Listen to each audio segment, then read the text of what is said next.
Welcome to the Ku-ring-gai Council Public Forum.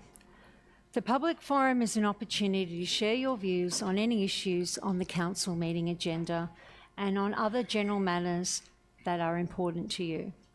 It provides an opportunity for councillors to hear directly from the community, understand the needs and concerns of constituents, and make more informed decisions. I'd like to acknowledge the traditional custodians of the land on which we meet today and pay my respects to elders past, present and emerging. I extend that respect to any Aboriginal and Torres Strait Islander people here this evening. Before we begin, I'd like to outline a few procedures in relation to this evening's public forum. I want to remind everyone that this is a public forum and we must all be respectful of each other. I remind councillors of their oath or affirmation of office made under section 233A of the Act and printed at the front of the business paper. All attendees must comply with the Code of Meeting Practice and other relevant council codes, policies and procedures. This meeting is being recorded and the webcast will be published to Council's website. Councillors, council staff and speakers will be shown on camera. Attendees must refrain from engaging in disorderly conduct, publicly alleging breaches of the Council's Code of Conduct or making other potentially defamatory statements. Any statements made and actions taken by the individuals are those of the individuals making them and are not endorsed or supported by Council.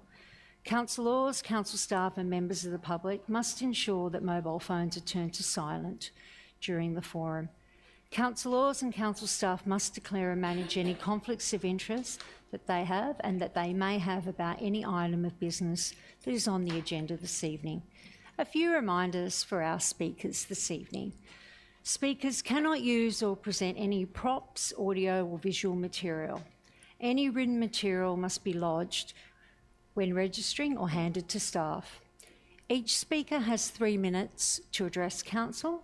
A chime will sound when you have 30 seconds left to speak. We'd be here all night then, wouldn't we? If you have a lot to say, I encourage you to submit a written submission. Each councillor may ask a maximum of 2 questions. Speakers are under no obligation to answer, but if you do, please limit it to 1 minute. Speakers cannot ask questions of councillors or council staff. I just need to confirm, are there any conflict of interest declarations for councillors? Okay, it looks like we have none, so we'll get straight to the speakers. We've got a number of speakers this evening and we also have no written submissions. So we'll start with the items on the agenda. So the first one is GB4. The exhibition of a revised delivery program and operational plan and resourcing strategy to incorporate a special rate variation. Our first speaker is Jessica Ashby, representing Marion Street Theatre Action, and Jessica is noted here as speaking against. Now, if that's different and you're speaking for, just say that at the microphone if you can. And just with all the speakers, when you have finished speaking, there may be some questions from the councillor, so if you can just remain there for a couple of seconds, just so I can see if there are any questions. Whenever you're ready. Thank you, Jessica.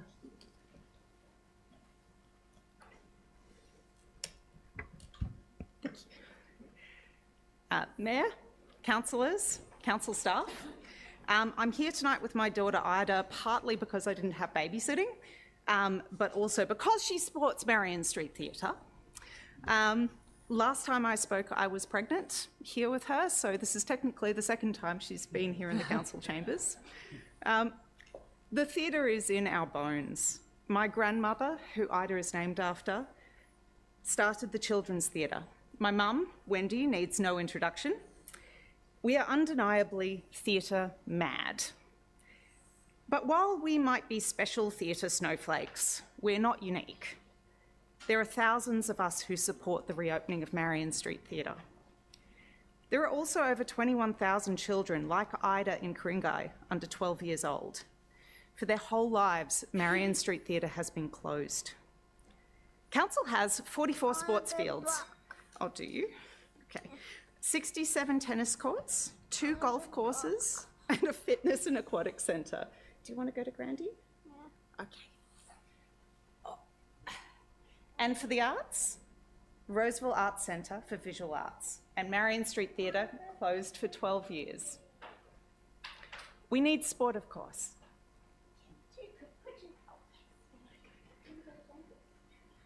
Thank you. I thought it would be better if she stayed with me, but clearly not. For the arts, Roseville Arts Centre for Visual Arts and Marion Street Theatre closed for 12 years. We need sport, of course. Ida loves kicking a ball and going to the playground, but that's not all she needs. The arts have been bleached out of Ku-ring-gai. Compare this with neighbouring councils. Northern Beaches, Willoughby and Ryde each have 6 to 7 venues for the arts, with 2 new performance spaces now being built by Ryde. Each of these councils sets a target of over 100,000 attendances at arts and cultural events every year. In Ku-ring-gai, it's 60,000, because there's nowhere to hold events. Council has spent well over $1 million on architectural plans and report after report confirming what everyone already knows. Marion Street Theatre needs to be reopened. Imagine the savings if Council had just built it in 2020 when the DA was approved. The longer you leave it, the higher the costs climb and the more the kids miss out. The SRV consultation process was deeply flawed. The outcome was decided before a single community member was spoken to. If you'd included Marion Street Theatre in option 3, that's what the community would have voted for, not basketball courts. I'm speaking against the officer's recommendation and some of our group is speaking for it, but we're all saying the same thing. Amend the motion slightly to include Marion Street Theatre. It's only a few % more. Thank you.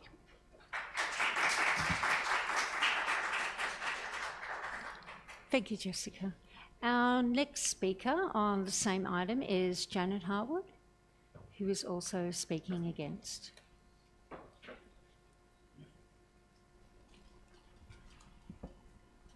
Madam Mayor, councillors, ladies and gentlemen, I'm not against this, but I'm not for it. I'm somewhere in between. When residents speak at these public forums, the word defamatory is used in a warning to either caution, silence, or prevent. But if residents and ratepayers are put in danger for and by rezoning for overdevelopment, then one has to speak. The long-term financial plan must factor in science-based plans that hold soils for little ones like we've just seen, and seed banks, stop synthetic grass in environmentally sensitive areas, and prevent fauna extinctions and protect residents from fires. Planning proposals supported by an asset management plan are the result of many rezonings for development over many years. So the long-term financial plan should consider cumulative impacts over time. This business paper, sorry, it's not a prop, it's to show you how we've progressed. This business paper from 2013 is still influencing resident safety, since the long-term financial plan has not updated itself to biodiversity, insect, and climate crises. It is no wonder the Norman Griffiths Oval decision is going backwards against the safety of residents who pay rates. It is no wonder that outdated development is removing soils, seed bank, and fungi from the legacy that we should be leaving to future generations. It is no wonder that $30,000 tree removals are justified by obsolete assessments to remove Sydney's iconic canopy. The long-term financial plan is outdated for environmental crises that we face, the people who live here, because the Sustainability Reference Committee was disbanded in 2009, and the local strategic planning statement put bushland and waterways last in 2020. A protection strategy was asked for in 2019, but was ignored. So that's all one can say in 3 minutes. But a developer's ball to educate developers is one of the suggestions for the long-term financial plan. I'm happy to help. Thank you, Janet. Our next speaker is Wendy Blaxland, also speaking on GB4 against.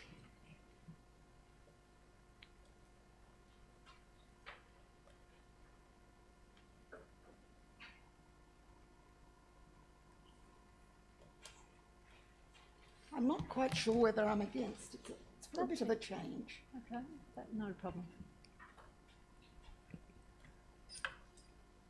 Mayor, councillors, staff, community.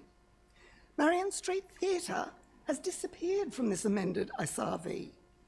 We all want Ku-ring-gai to be the best home it can be. In a family, you work out disagreements, find out what's fair. Our Ku-ring-gai family has over 100,000 people with varied passions. If you love sports best, over 100 facilities. The arts, 1 visual arts centre and Marion Street Theatre, closed for 12 years. Funding allocated until 3 years ago, now nothing.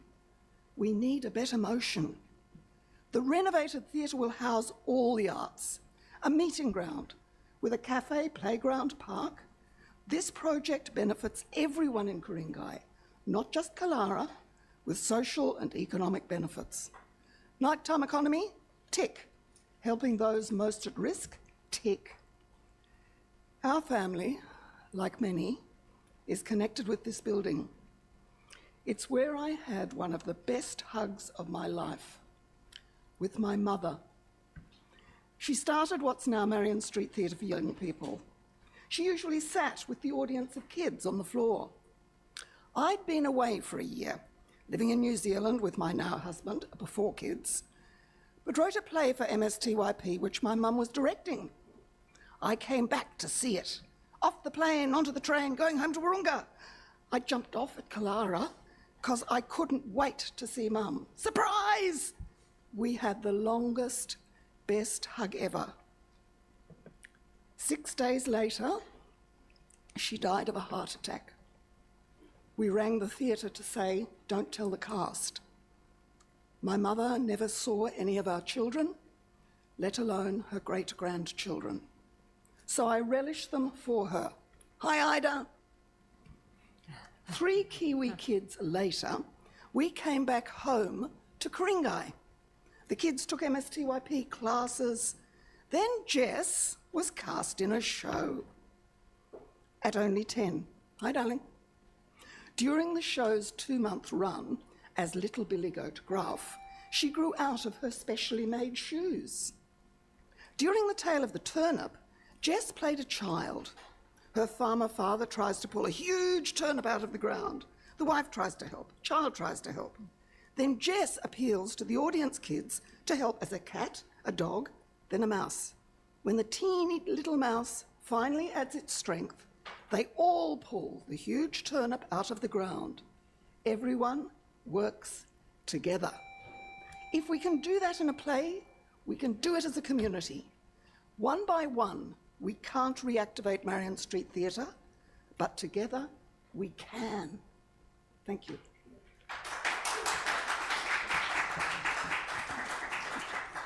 Thank you, Wendy. Our next speaker is Vinitha Ramachandran, who is actually online. Can you hear me, Vinitha? Hello. Hello. Yes, Hello. I can hear you, but I think my video needs to be activated. There you go. Fantastic. Whenever you're ready, I've got you speaking against GB4. That's right. Good evening, Madam Mayor, Councillor and Council staff. My name is Vinitha Ramchandran. I am a student of Sanskriti School of Indian Performing Arts, which teaches Kathak, an Indian classical dance form that is centuries old. Every week, I gather with my fellow students in a small room in a local church. It's where we learn, create, and share with so much passion.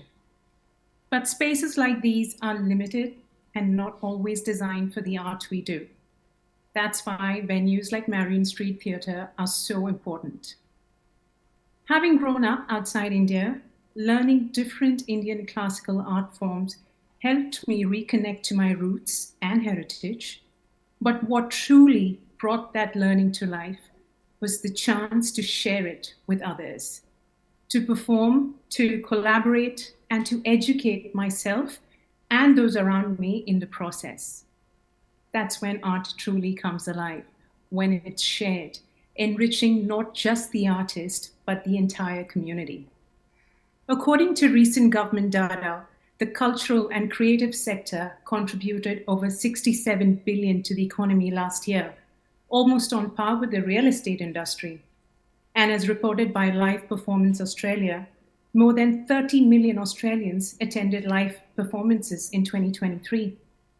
That tells us art isn't a niche pursuit.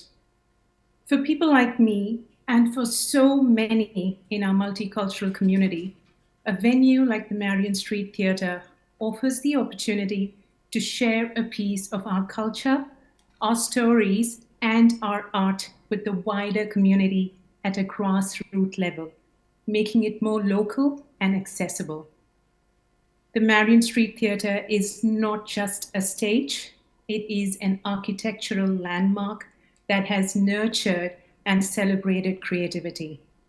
By reinstating the theatre, we're not only honoring the past, but also investing in the future, ensuring that young artists have a home to dream, to create, to collaborate, and to ultimately share with their community. We need your support, Council, to make this possible. Thank you. Thank you, Vinitha.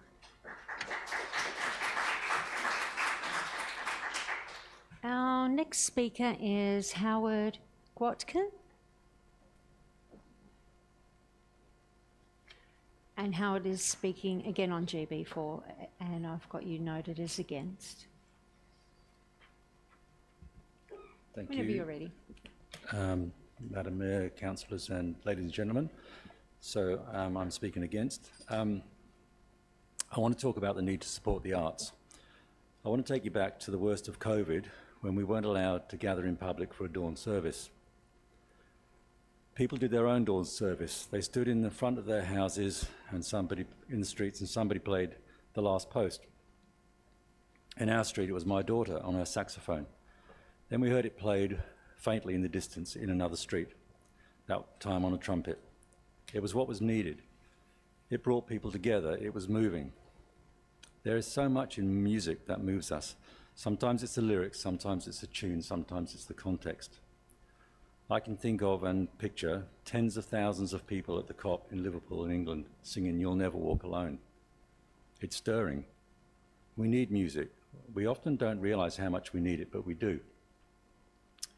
Be it at weddings or funerals, sporting events or movies, it stirs us, it soothes us, it empowers us. It can bring us to tears like nothing else can. We go to music when times are hard, when we need lifting, or to relax. It's good for our mental health. And yet we simply don't do anything like what we could do to support our musicians and our performers, the arts. And supporting the arts is not just about music. We teach our children through stories, through plays and theatre, having them think about morals, ethics, what's right and what's wrong. And it's not just about our children. We might see a play or a movie, or we might read a book that challenges us, makes us think about something differently, that gives us a different point of view, a different understanding of a person or a culture. Or we might simply go just to be entertained, and we come out feeling lifted, enthused and encouraged, or just good. We look at the performers and think, wow, what skill, what talent, but we barely support them. They've worked hard to learn their trade and develop their skills, yet they struggle to make a living. They struggle to find a gig because there aren't enough places or shows for them to perform in. Try for a moment to think of a world without the arts, without music, songs, movies, without plays. If you could really picture it, it would be an awful, desolate place. But that won't happen because music and stories are innate to humans. But we need to acknowledge, appreciate, encourage, and support our artists. We have our sports clubs, but not everyone wants to play sports, and some can't. And some of us like our sport and still want our theatres. And a theatre is not just for music and plays and dance. It's a place for community, for meetings, for gatherings, a community hub. It's about being connected. The delay in providing this theatre has gone on far too long. For goodness sake, let's not put it off any longer. Please, let's just get on with it. Let the community have this theatre. Thank you, Howard. Our next speaker is Tony Bates, and it's noted here representing Ku-ring-gai Council Arts and Cultural Committee, Ku-ring-gai Council Marion Street Community Reference Committee, and I've got Tony noted here as speaking for. Madam Chair, councillors, ladies and gentlemen, a lovely crowd tonight. 60 years ago this month, I was born in Curtin Avenue, Wahroonga. The Ku-ring-gai Arts Centre was born in 1965 in the Roseville ward. The Marion Street Theatre Company was born in the Gordon ward. I'm Wahroonga's 1965 baby. In 1965, Alex Archdale gathered wealthy friends and neighbours and formed the Community Theatre Company, and they produced Romeo and Juliet at the Community Hall in Marion Street, Killara, owned by council, with a £9,500 grant from the state government. That was a lot of money in those days. When I was 2, council collected its first full-time rent from that theatre company. When I was 35, council collected its last full-time rent from that company. I'm 60. When I was 35, council collected its last full-time rent on Marion Street, Killara. During my 40s, council canvassed lots of options. Council called a community workshop and then held lots of community consultations, and it led to a paper which was entitled Marion Street in the Future.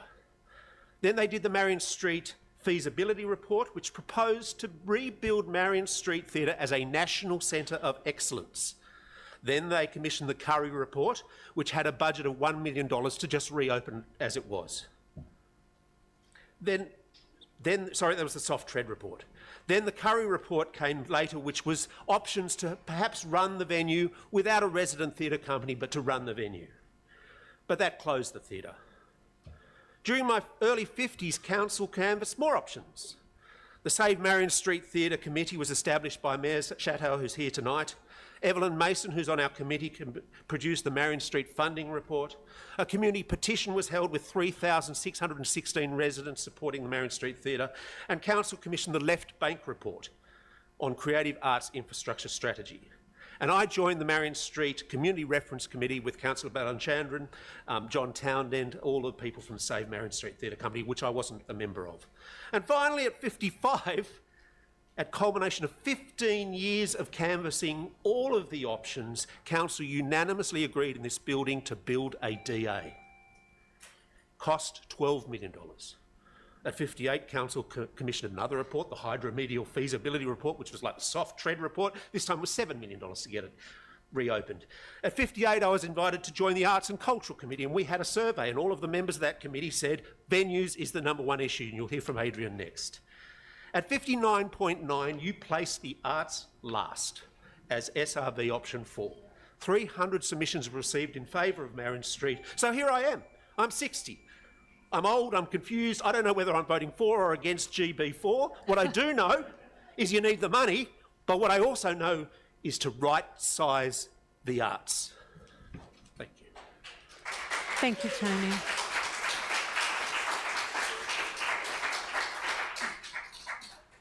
last speaker on GB4 is Adrian McLean, who is representing the Ku-ring-gai Chamber of Commerce and will be speaking for.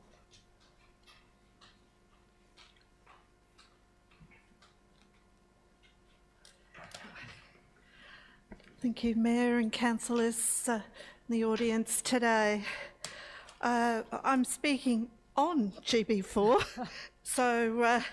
but what I am interested is in a vision for Ku-ring-gai and the facilities that we have in Ku-ring-gai.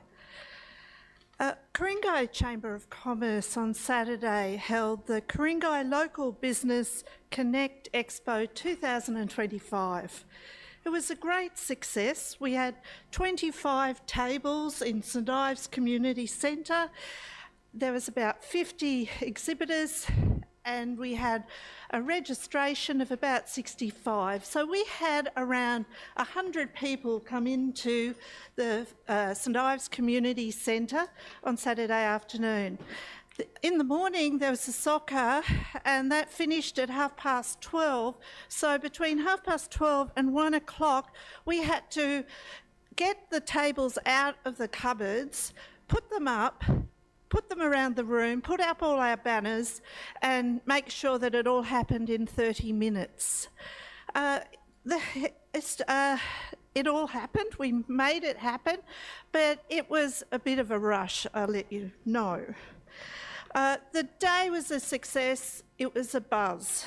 And then people were saying, oh, I really want to attend next year. And so we were getting registrants before the event had closed. And we're thinking, well, where do we go with all our tables if we were able to get 40 or 50 tables in a room? Where do we go? And it's not an easy question to answer here in Ku-ring-gai because we don't have very many venues to go. And the venues that we do have are described as old, and some people, I'm afraid to say, may even call them awful. And in an affluent society like Ku-ring-gai, surely we can have a facility or some spaces and facilities in our area that we can hold these sorts of events. And this is where a space like Marion Street Theatre could actually become so useful for one of the activities that could be there. Hornsby has a town centre and it has Wallarobba Arts Centre. It has a centre. Ku-ring-gai has no town centre. We're needing a town centre around Turramurra, Gordon and Linfield. $9 million or more has been spent in Linfield and not a turf has been moved from that side. So a lot of money's been spent, but what that money could have gone to the Marion Street Theatre and a space for Ku-ring-gai. Thank you. Thank you, Adrian.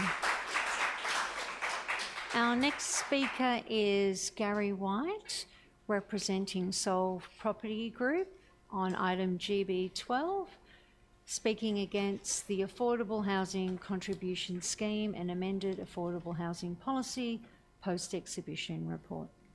Thank you, Mayor, and thank you, councillors and community. I'm a bit starchy after I've just listened to those comments made by others. But look, in my opening remark, the Solve Property Group, in making representation, doesn't oppose what council have put together. We think council has done a good job in putting together its draft Affordable Housing Contribution Scheme. Our concern is probably more around the operational delivery side of how you will implement your affordable housing policy. We're probably concerned that you've centralised the choice of housing providers from your own choice, from your own framework, if you like. We feel that that may well be taking opportunities to select community housing providers who are very much aligned to perhaps some of the more specific requirements that might come. For example, key worker housing, there might be some providers who have specialised in that product as opposed to a broader base. We feel that there's enough controls that you will not lose controls by following some of the situations that are already in place under the New South Wales regulatory framework, that you don't have to increase governance friction, if you like, by introducing a more regulatory approach into choosing the housing providers. We believe if you can introduce competition, if you can have a choice of providers at the different levels, that can give you a more robust and a broader base for the delivery of products in a very difficult and complex process. I don't need to tell you councillors how to do that as a town planner.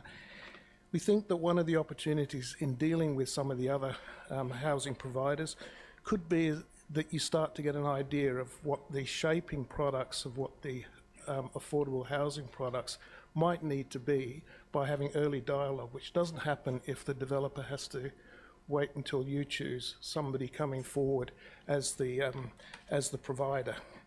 I don't think that anybody will be able to dodge the alignment with the requirement for 10% contribution from all developers for affordable housing. I think there's enough built into the legislation. I think there's enough built into what the federal government have put in place around the affordable housing conversation, what's now being put in place by the New South Wales government. I don't think that there would be any opportunity to do any dodging around that process. But look, I'm talking about an incredibly complex subject, and 3 minutes is generous in some respects. But look, I'm probably saying more to you as a town planner. I have never seen great planning solutions coming from over-regulated system. I see a lot of starch. I would be employing more flexible conversations, and I would be saying to council, try and build more flexibility into your conversation. And I would certainly be very pleased to have further conversations with you on that subject. Thank you very much, Mayor. Thank you, and thank you to the community. Thank you, Gary. Oh, sorry, Gary. I've got a question from Councillor Indu Balachandran, if you don't mind.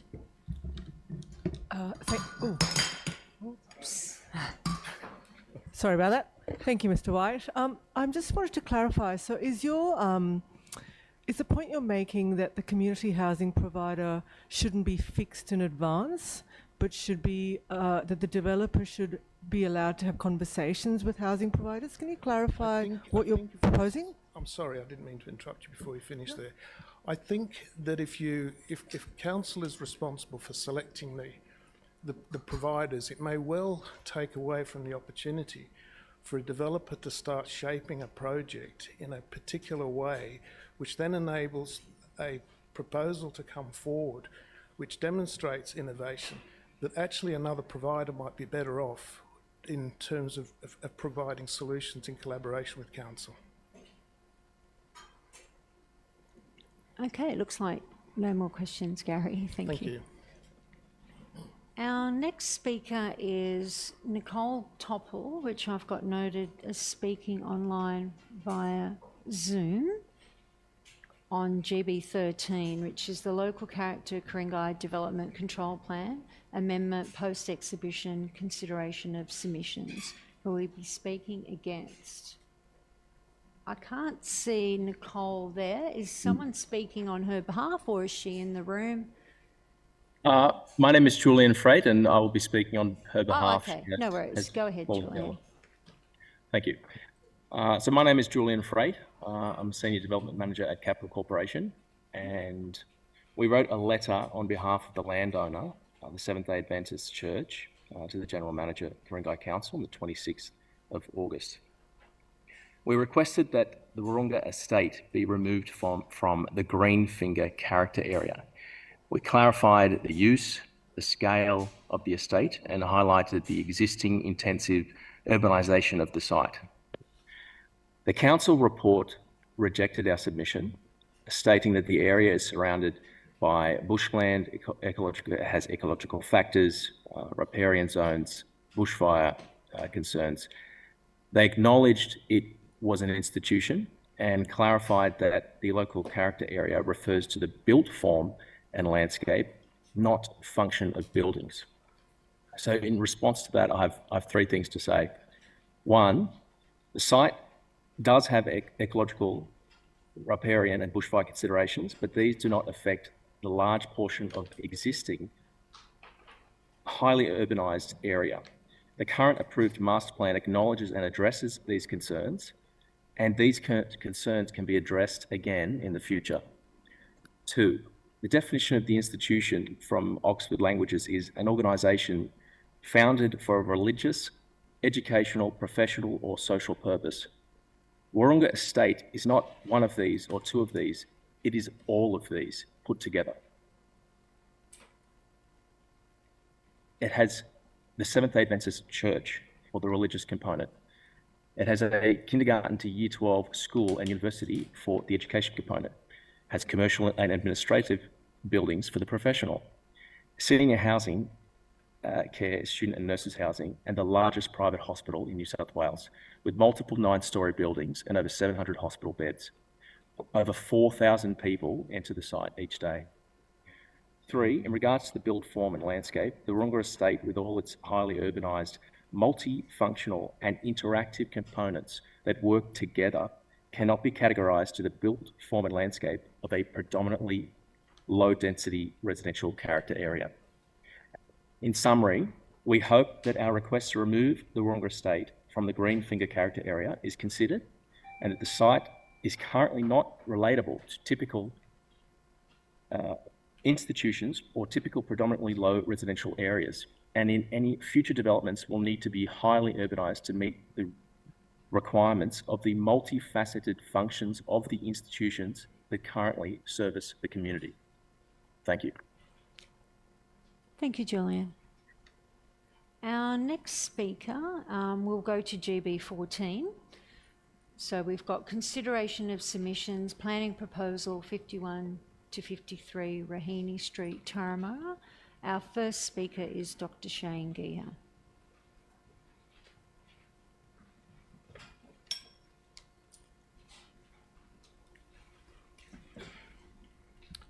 Madam Mayor, councillors, ladies and gentlemen, my name is Shane Geha and I am representing Anglicare.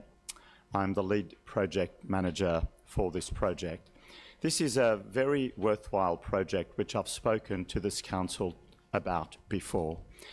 It involves the renewal of a very important facility for the housing of the aged at Raheny. This is a facility that's more than 60 years old. It now has only 14 residents. It is deeply in need of renewal. The problem with this is that it is now 2 years on since I've been involved with this project, and half a year before that to prepare the documentation to begin the process for this project. This project is now costing so much money. It is $2 million into the cost base, and we still don't have a planning proposal complete.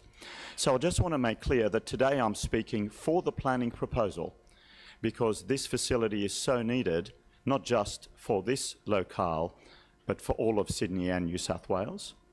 But I think the amendment that is being put forward today by the council officers is not one that we support.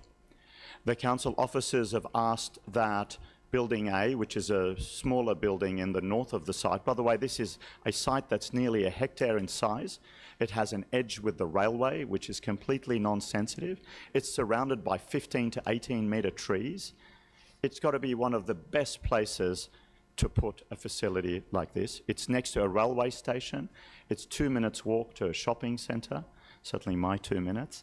Might be longer for others. But a remarkable place to house what we are talking about. We are talking about a $300 million asset. We are talking about hundreds of jobs. We are talking about a community facility that is of the highest order. But the amendment that is being sought is about reducing the height of Building A, which is in the north of the site, by 2-storey. And that amendment will actually now delay the process further. We have done a comprehensive set of analyses for over 2 years. We have gone over this with our architects, landscape architects, heritage experts. We cannot understand why this is required. However, we do support the recommendation by the council officers that if you added 2 extra stories to building B, which is next to the railway, with actually virtually no additional impacts, that could be a benefit to the community and the project. I would like to urge the councillors to consider this very important project and to support us in finalising the planning proposal as soon as possible, and so that we could bin the DA and build a facility to replace the 64-year-old facility that is there now. Madam Mayor. Thank you. I've just got a question from Councillor Alec Taylor, if that's okay. Of course. Shane? Thank you for coming along and for your patience and continued pursuit of developing this site. There has been considerable community objection to this development, and one of the key concerns is something actually that came up through the Todd process of planning that we have been through and experienced enormous pain, and that is the issue of transitions. Transitions of great height to single-storey dwellings. And my understanding of the reason why we have proposed, council has proposed an increase in the height of building B with a corresponding decrease in the height of building A is to in fact create an appropriate transition between a 6-storey building and a 1-storey building. Could you make a comment on that, please? Yes. The aim is noble. Of course, everyone talks about transition. The execution is incorrect. The building that we are talking about is totally surrounded by trees. The building that is allegedly being impacted, or the HCA, the Heritage Conservation Area, is to our north. There can be 0 shadowing impacts from us on them. We are due south of them. That's first thing. Secondly, you can barely see what we are talking about through the very large trees that surround the site. So this is a spurious argument, in my view. Our consultants that are going to come up and speak to you shortly will demonstrate, I think, even more amply with more technical data, both architecturally, impact-wise, and heritage-wise. We had all of those aspects examined very carefully. We care deeply about our surrounds, and we care deeply about doing this properly. We all consummate professionals that believe in outcome. But I think to simply reduce height at a place where it is not necessary, nor technically supportable, in my view, is actually taking away a much-needed community asset. And remember, once this is built, we will not be able to come back and add to it later on, because the costs will be too great. Thank you. Just a couple more questions for you, if you're okay. So Councillor Indu Balachandran, you're next. Thank you, Dr. Geha, for coming and speaking with us. Can I just clarify that you are not only seeking the additional height, or you approve of the additional height of building B along with the existing height that you have proposed for building A? Is that what you spoke to? Yes, Madam Councillor. The amendment is being put to us at this nth hour. Remember, we've been 2 years redesigning, designing, amending, altering, refining, expert advising on this project. And now we get an amendment that's being put forward to our final design that reduces one of our buildings by 2 whole stories. That's a massive impact on the project, not to mention the time impact. So what we did is we examined very carefully whether this is actually technically supportable, meaning are the claims that are being made true or not? Our view is that they are not true. They are technically not true. Now, the council did also say that you could put in their report, in their study, that you could add 2 stories to one of the other buildings next to the railway. I totally agree. That should have been an inclusion to start off with. And none of those will actually have an impact on anyone. There is no shadowing outside the site. It's next to the railway. What is wrong with having more aged care facilities in an area that supports it so well? Thank you. Okay, it looks like we've got a couple more questions for you. Councillor Sam Nye, you're next. Thank you. I'll probably be controversial here. Like I've looked at a few resident submissions. They're quite concerned about 6 stories and 110 units. But from my understanding of state housing policy changes last year, if you wanted to today, you could actually build 9 stories and 250 apartments here. So have you thought about building higher, or is it just a timing issue where when you first started planning this, 6 stories was the most that you could reach for under a planning proposal? Okay, a few things. Firstly, the controls were not there for the SEP when we actually were going through the design.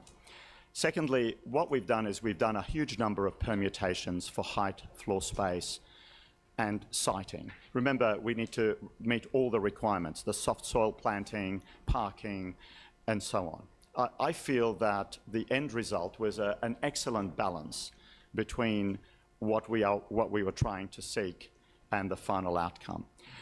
Having said that, the SEP controls are now in place, and we wouldn't mind if there was an ability to do more, but we have a planning proposal that is currently going through the system. It has cost us a fortune to get to this point. Remember, there are only 14 residents now left at Rohini.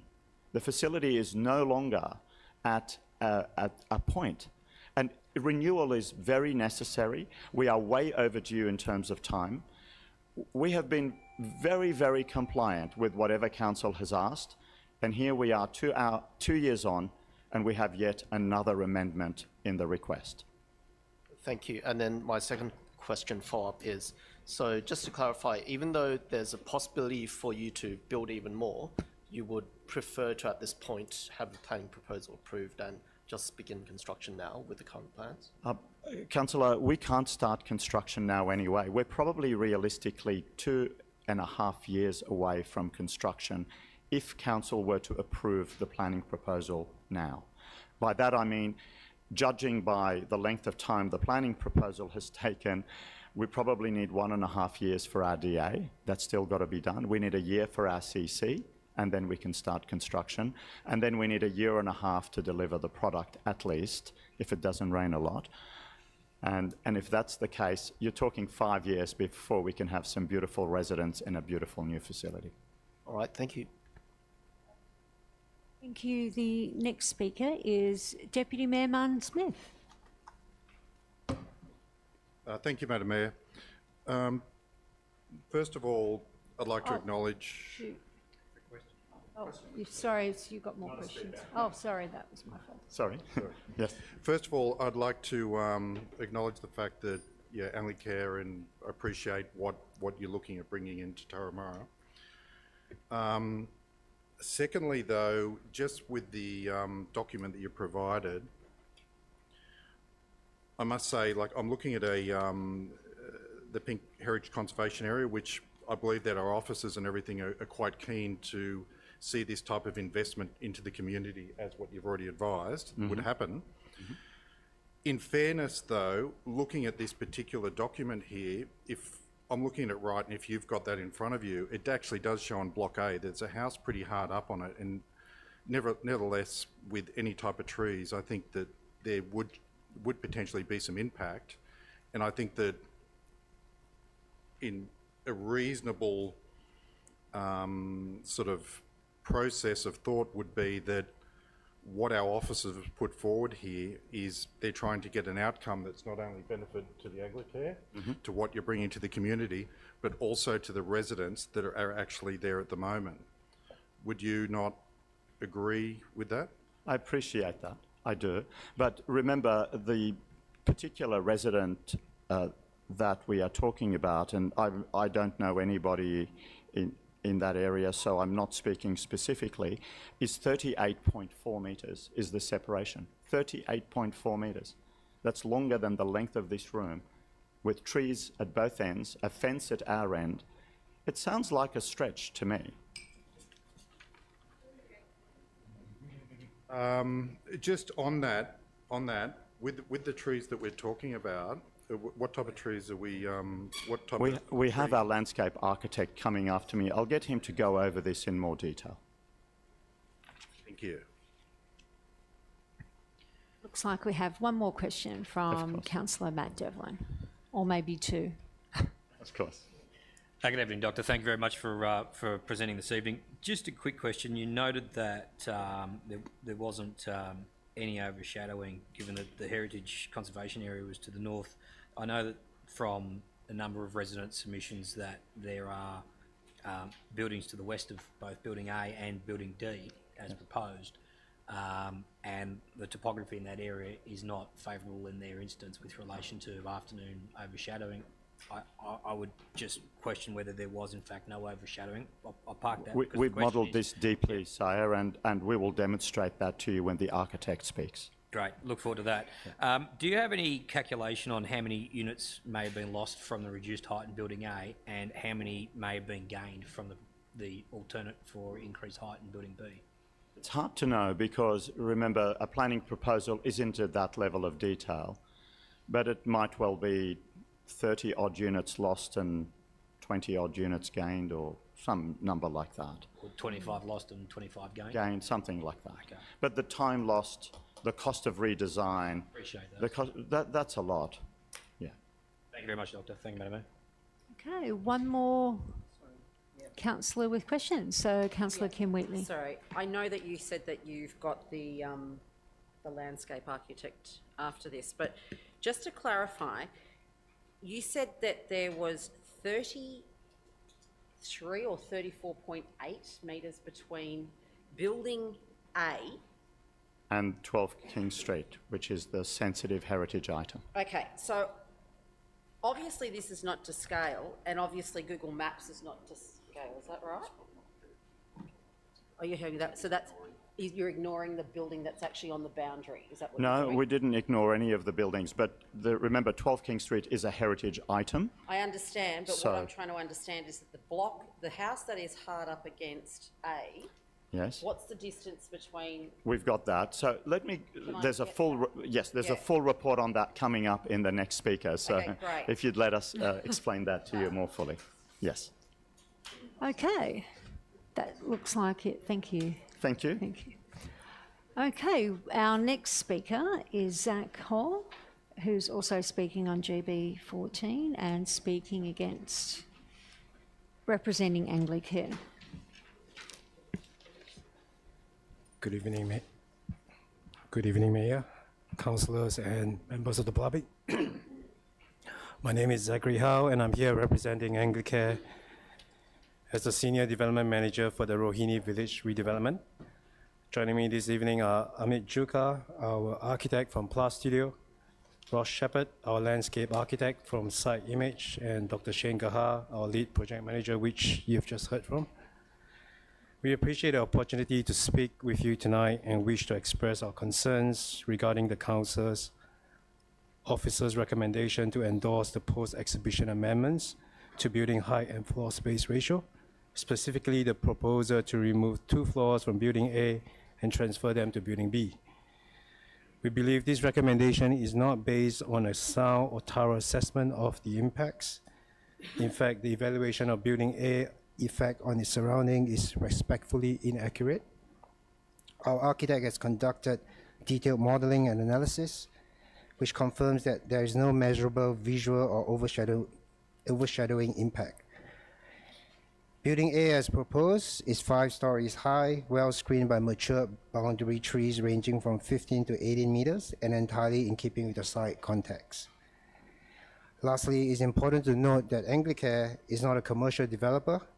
We are a non-for-profit aged care provider with a proud 160 years history of delivering compassionate, high-quality care across New South Wales. The existing Rohini village has served the community for more than 60 years, but it has reached the end of its economic life. At present, there's only 14 residents remain, as mentioned by Shane, as the current infrastructure no longer meets the modern aged care standards. This redevelopment represents an approximate $300 million investment in the future of aged care for Ku-ring-gai and the wider Sydney region. We are ready to deliver the much-needed seniors independent living units for the community, and we are also actively exploring the inclusion of care hub suites, all within a thoughtfully designed, high-quality environment. With that in mind, we respectfully urge Council to support the amended version of the proposal that we are presenting tonight rather than the officer's recommendation. I'll now hand over to our select team of consultants, landscape architect and architect, to touch on the key points of our amended version of the proposal. Thank you.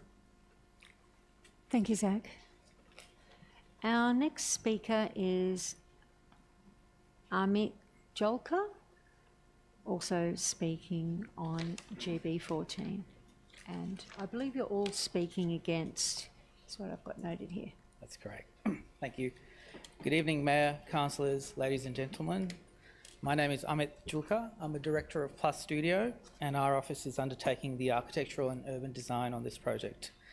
I'd like to speak against the council officer's recommendation to endorse the post-exhibition height and floor space ratio amendments, specifically the proposal to remove 2 floors from Building A and redistribute the 2 floors to Building B. We've modelled Building A extensively during the design phase, and its proposed height, which steps from 4 to 6 stories, was designed to provide a sensitive transition in scale from the properties to the north, while also being respectful of their amenity with regards to visual impact and overshadowing. The visual impact is negligible from Building A to the neighbouring properties on the north, to the fact that the development is appropriately set back, and here I'll clarify some of the setbacks. It's a 10-metre building-to-building setback in terms of the separation from Building A to 10 King Street, and a 38.6 metre setback from our Building A to the heritage listed item at 12 King Street. And it's further separated by a 3.6 metre wide public pedestrian pathway, and the important thing to note is the extensive mature trees to the northern property boundary, which provide a very strong kind of screening effect. The shadow impact of Building A due to its orientation and height means that the majority of the shadowing created impacts the site itself rather than its neighbours. The only exception is some minimal shadowing occurring from 2 p.m. to the garden areas of the property at 6 King Street. Our specialist heritage consultants have conducted a review of the proposal and determined that the design of Building A is appropriate to the Laurel and King Street Heritage Conservation Area.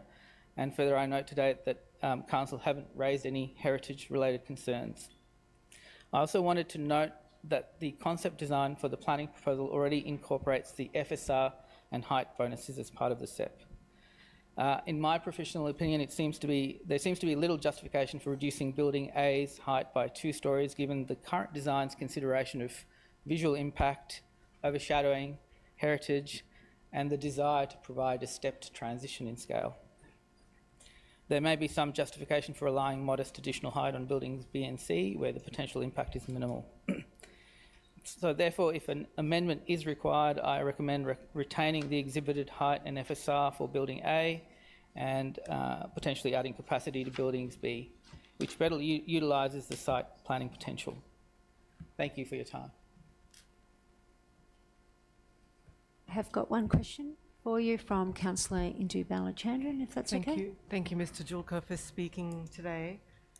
Just wanted to confirm, so the distance between Building A and the neighbouring property is 10 metres? Yes, and that's right. Can you just roughly tell us what that is between? Is that between you and I, that distance? That would be more than that, so it would probably be from me to the wall. So it's less than, it's certainly not 38 metres. 38 metres is to the heritage listed item. 38.6 metres is to the heritage listed item on 12 King Street. Thank you. I also acknowledge Anglicare's concern about the time delay and that you're a non-profit. 2 things relating to the second point. Are there any apartments in this new block that are low cost or affordable? That's something that we haven't quite gotten to, so we are at the planning proposal stage. At this stage, we're just really focusing on the kind of the blocks themselves, and we are currently in conversation with Anglicare in terms of what is an appropriate product for the area, noting that there are only 14 residents left in the current development, so it's fairly obvious that what is there at the moment is not appropriate or really appealing to people who need those facilities. Thank you. Thank you. Okay, and another question from Councillor Matt Devlin. Thank you, Madam Mayor. Mr. Julka, thanks very much for your presentation. I appreciate that, that Shane wasn't able to probably answer the detailed question I threw earlier. Are you in a position to address how many units may be lost from Building A in their redistribution to Building B? I think what we would hope to do is try and equalise the number of units gained versus the units lost. I think the kind of overriding concern has always been to provide like for like, so 110 units for 110 units. Having said that, we haven't actually done any detailed design, and it would be difficult for me to kind of sit here and or stand here and say that it will be a like for like swap. I appreciate that. No further questions. Thanks, Madam Mayor. Thank you. Thank you. That looks like that's it for the questions. Our next speaker, again on GB 14, which is Ross Shepherd, speaking against.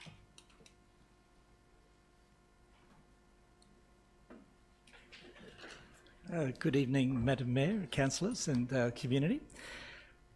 Really lovely to see the strong community feel and the enthusiasm earlier in the night. And I think I can speak with the same sort of passion for the sort of aged care being a feature of the Turramurra community, and that as a non-for-profit, I think Anglicare providing a service to the community, and I think everything about this project, from giving a cross-site link that is not required and giving community access and to facilities, speaks to the fact that this is a real contribution to the community and it's a real care for the site.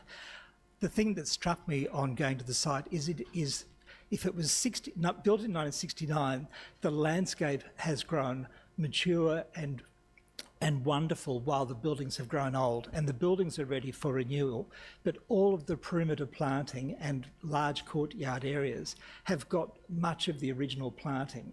And you talk about the sense of, does the northern boundary have a sense of separation?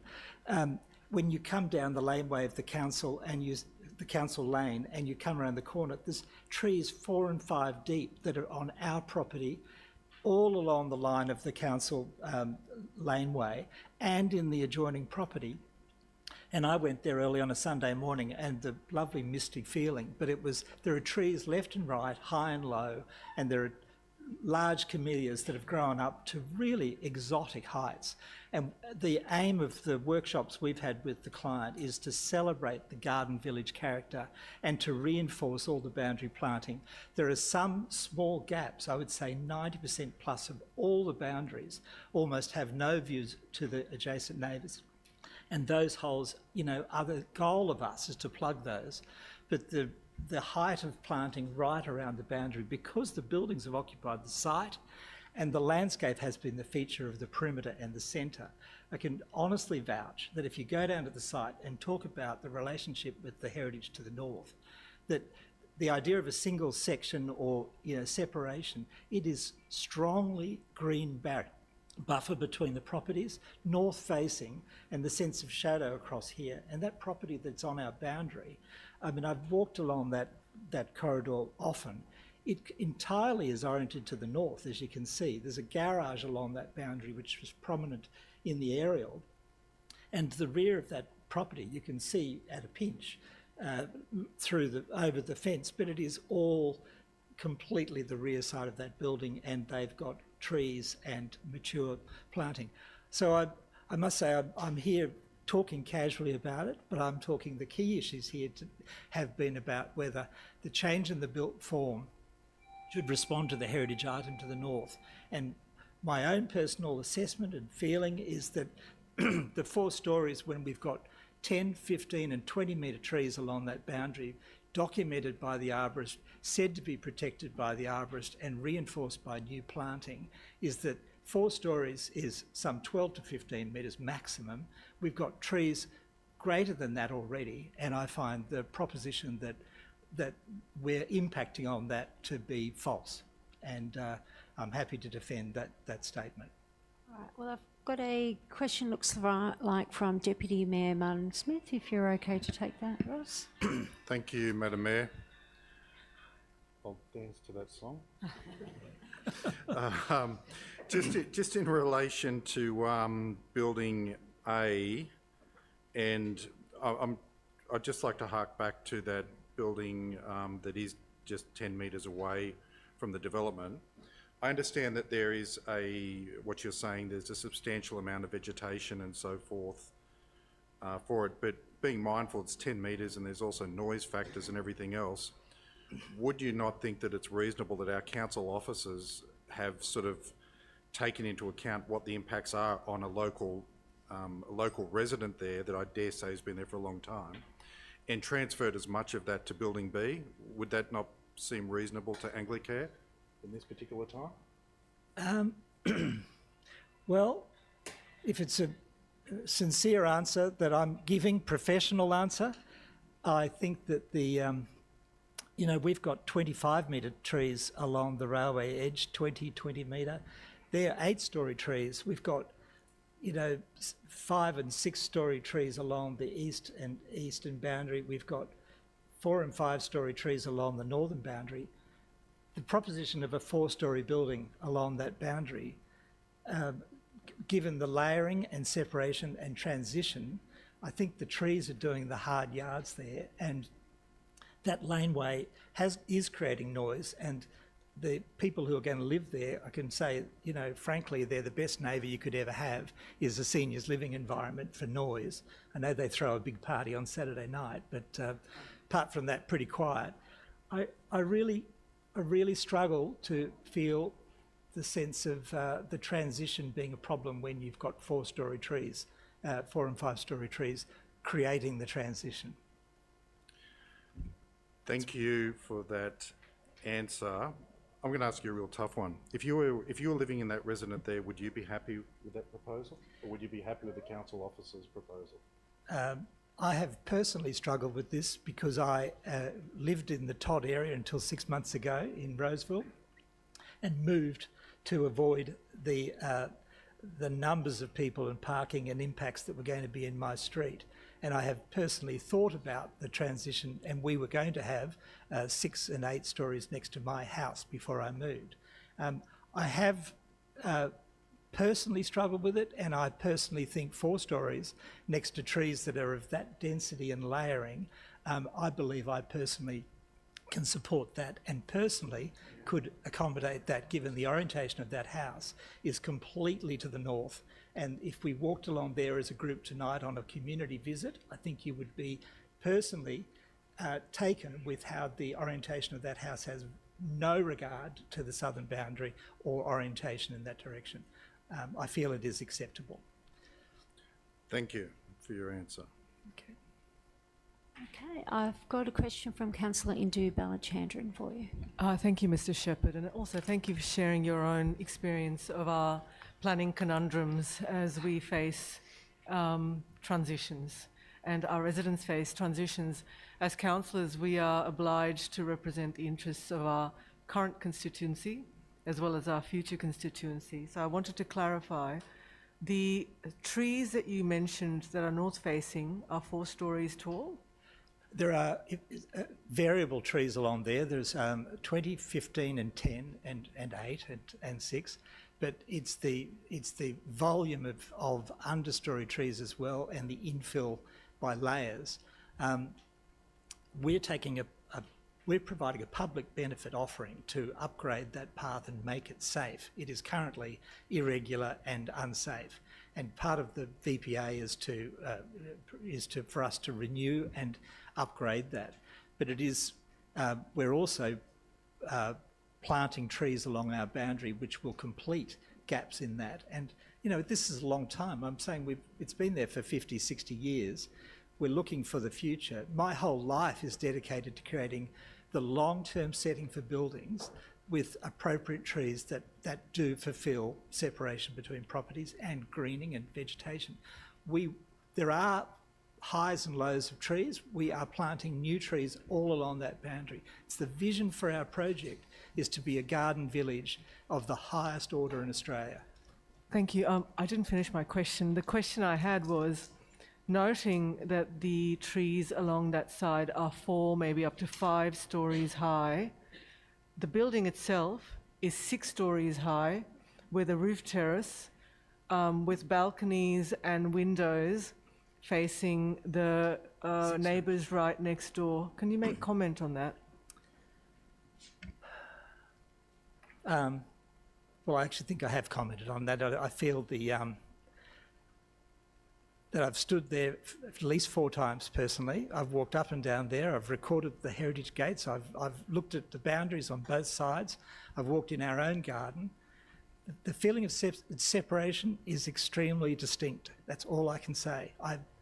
If I could walk you to the site now and we walked through that walkway or even into the garden on either side, I feel that there's a very strong sense of separation. I think the verticality of the trees reinforces that. It's like a green grove walking through there. It's quite stunning when I went there on my first visit on a Sunday morning and walked along there, and I was like, what the hell? And there's this public walkway between the properties that has got trees along it and adjacent to it on both properties, and it is quite deeply layered, and the sense of garden continuity from property to property is strong. Okay, it doesn't look like there's any more questions. Thank you, Ross. Thank you. Thanks for your patience, everyone. Okay. Our next speaker on GB14 against is Janine Jones. –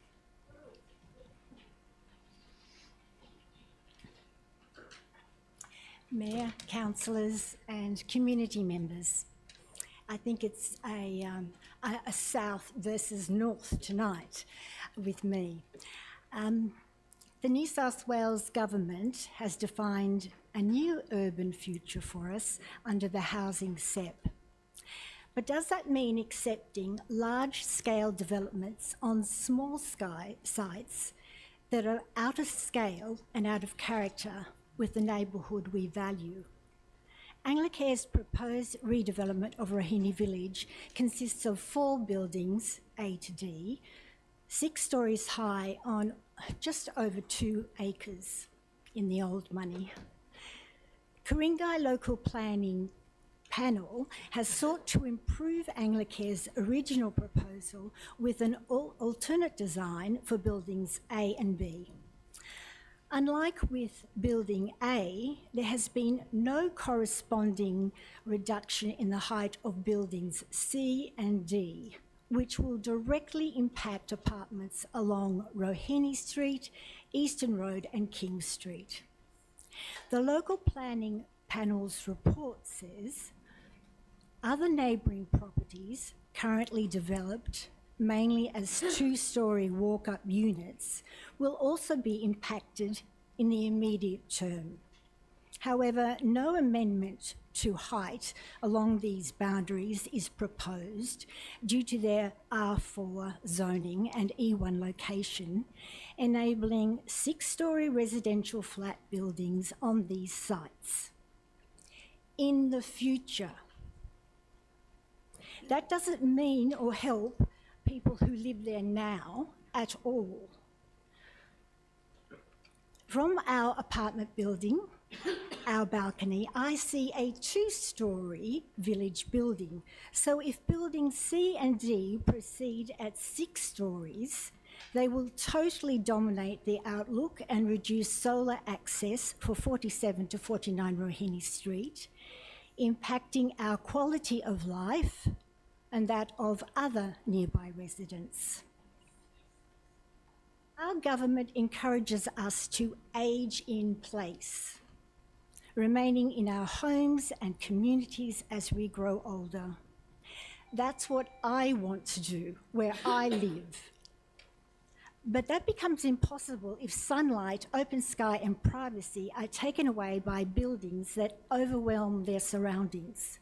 I respectfully ask the Council to reduce the height of buildings C and D, as has been attempted with Building A.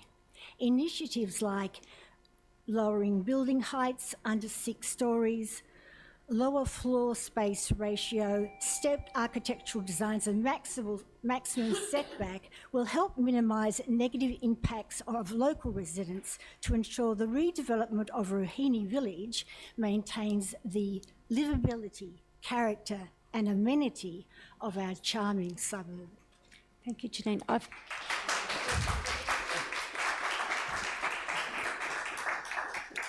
It just looks like there's a question from Councillor Sam now, if that's okay. Thank you, Janine, for coming to speak. And I suspect my questions here will get booed, but we'll see. First of all, are you aware that for the current planning proposal, if the landowners were to decide not to go with the planning proposal and just to go with the housing set parameters set by the state government last year, they could build 9 stories and 250 apartments right now with the development application without doing a planning proposal and doing all this? That's abysmal. Yeah, but that is what the state government has allowed. And second question, I'm only allowed 2 questions. Are you aware that for your property and for some of your neighbours, you can all build 9 stories right now under the state government? That's what I said. That's what I said. The point is, we live there now. I haven't got a developer in my pocket, and I'm not going to redevelop our own site. I want to age in place where I live now, as do half of the people in my building and other residents in Eastern Road and King Street. So therefore, your neighbours must suffer for your own preferences? No, my neighbours aren't suffering at all. And I am well connected, actually, to the community in Rohini Village. We have been for over 20 years.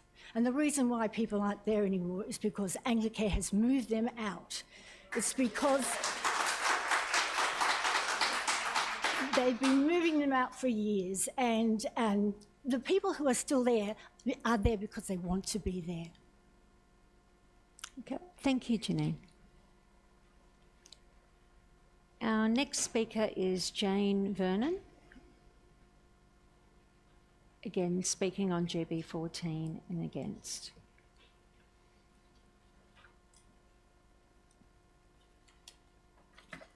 Madam Mayor, councillors, ladies and gentlemen, I concur with everything Janine said. I live in 6 King Street, which shares a boundary with the Rohini Village. I've also visited there for the 10 or 12 years I've lived there. It's a delightful place. And as Janine said, Anglicare has actually frightened so many of those elderly people out to other places. I really wonder if Anglicare is a social housing provider. For instance, I know the Gordon Quarter has been too expensive for some better heeled than I acquaintances. Many of us who might like the opportunity to move to Rohini Village in due course will not be able to afford to. We would like to remain in the area, retaining social and business networks. Anglicare is a developer like any other. Surely a so-called religious entity should be providing reasonably priced accommodation for seniors, many of whom are affected by the ongoing high cost of living.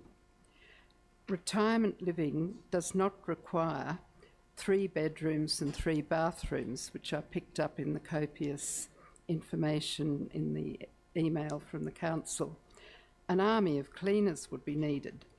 Usually retirement downsizing means simplifying one's lifestyle, often dictated by deteriorating fitness, which begs the question, who are these units being built for?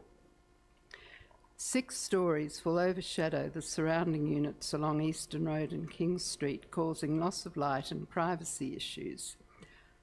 I hope one day 6 King Street, where I live, will have solar panels helping to mitigate climate change and lower our bills. Will the rebuild encompass the highest possible green attributes? Solar panels, batteries, heat pumps, water harvesting, no gas connection. Here is an opportunity for Anglicare to become a template for sustainable, affordable, retired living. The bulk of the buildings will affect the aesthetic of the surrounding area. Rohini Street is narrow and accessing the highway by car can take ages, in part due to the pedestrian crossing by the station. The extra traffic generated by Rohini Village will add to the congestion and make for unsafe pedestrian crossings, including at the start of Eastern Road. I did see mention of a chapel in the writing. Anyway, I'll leave that, and thank you for listening. It looks like I've just got one question or one councillor at this point in time. Councillor Sam Nye. All right, thank you, Jane, for coming. I just want to check whether you are aware that under the state government's changes to housing policy last year, the property you're on can actually today get a development application for 9 stories and 118 apartments that within the next 2 decades may overshadow the 6-story development that you are opposed to. I am aware of that, but that is a long time in the future. Oh, I note that I said within 20 years. All right, thank you. Thank you. Thank you, Jane.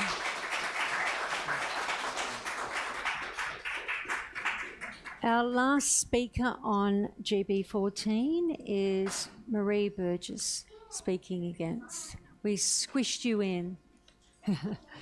That's okay.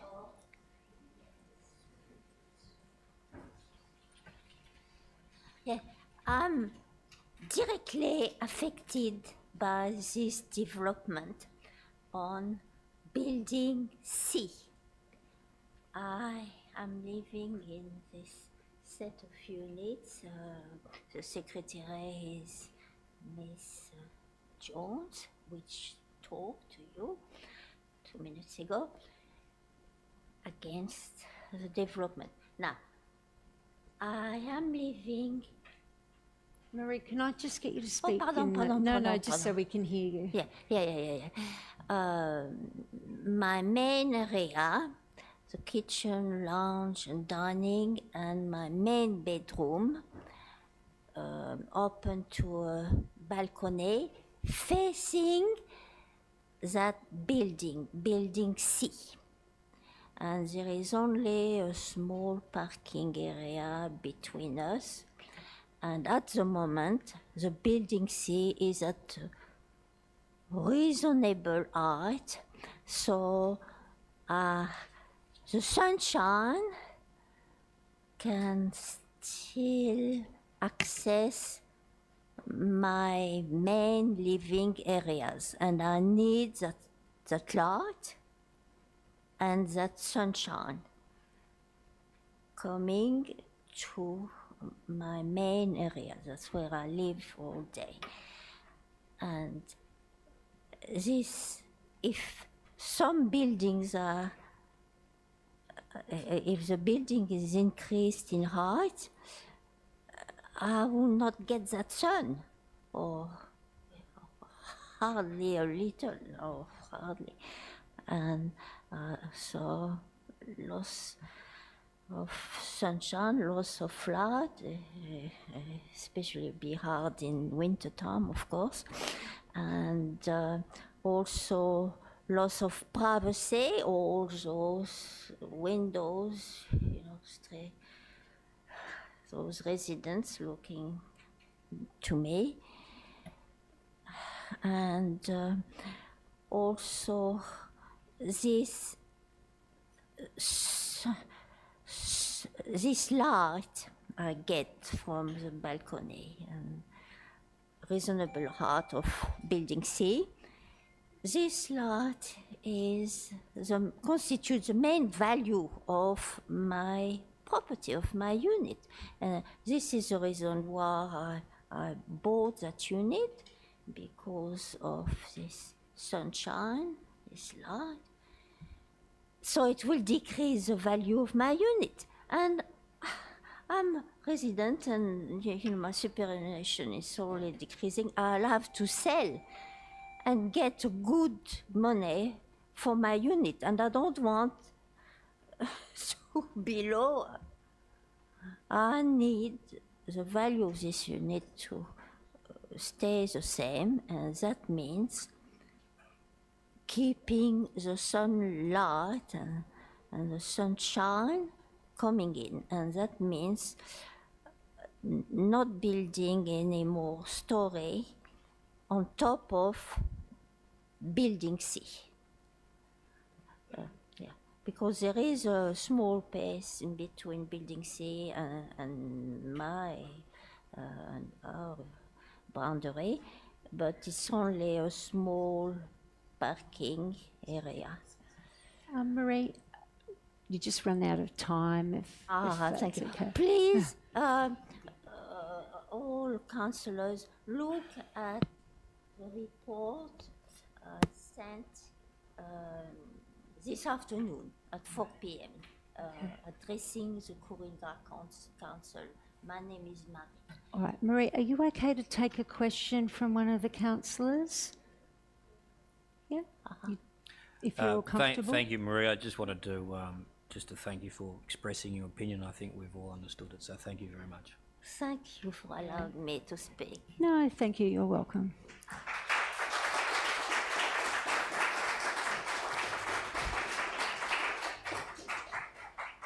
Okay, we're on to GB 16, which is amendment to Ku-ring-gai Development Control Plan, Part 13, Tree and Vegetation Protection.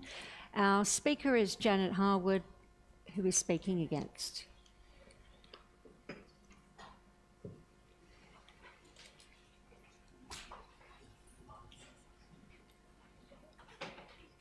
Madam Mayor, I just want to comment on the last few items.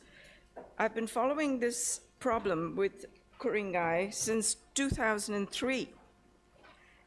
And I think that I understand that there are several problems with planning Ku-ring-gai, but trees and vegetation should be the common denominator, because this forest, composed of trees and vegetation, doesn't belong here. It belongs to the future, and it belongs to the whole city. In isolation planning is the main problem for council officers and for residents. We really need, in terms of climate change and the other crises that we face, a relook at master planning the whole of Ku-ring-gai, because Ku-ring-gai has double significance, built and natural. So this agenda item, trees and vegetation, is a good example of what was said about the long-term financial planning and asset management strategy. We are facing new weather patterns, strong winds, and heat, which seriously impact the root zone moisture and insect extinction. These are the two essential survival issues for the future.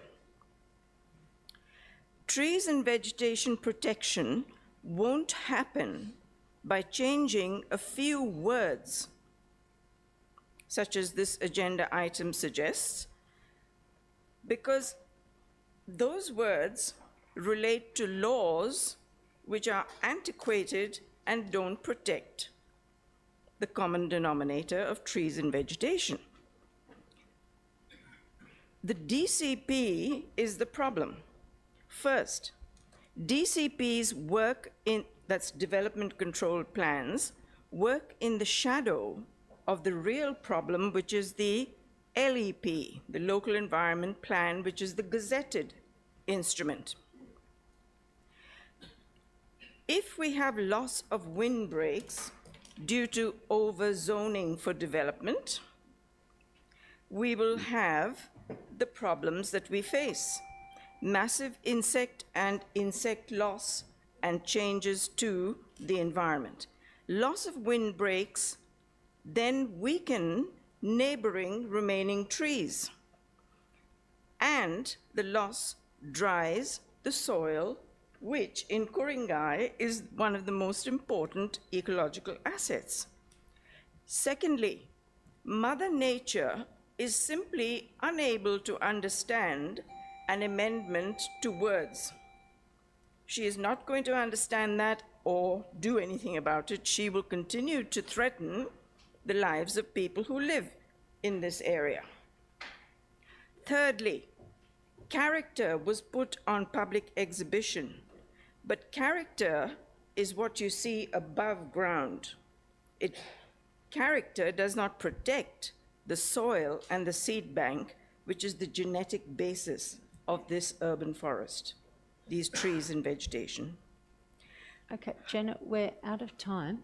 Okay. So, thank you. Thank you.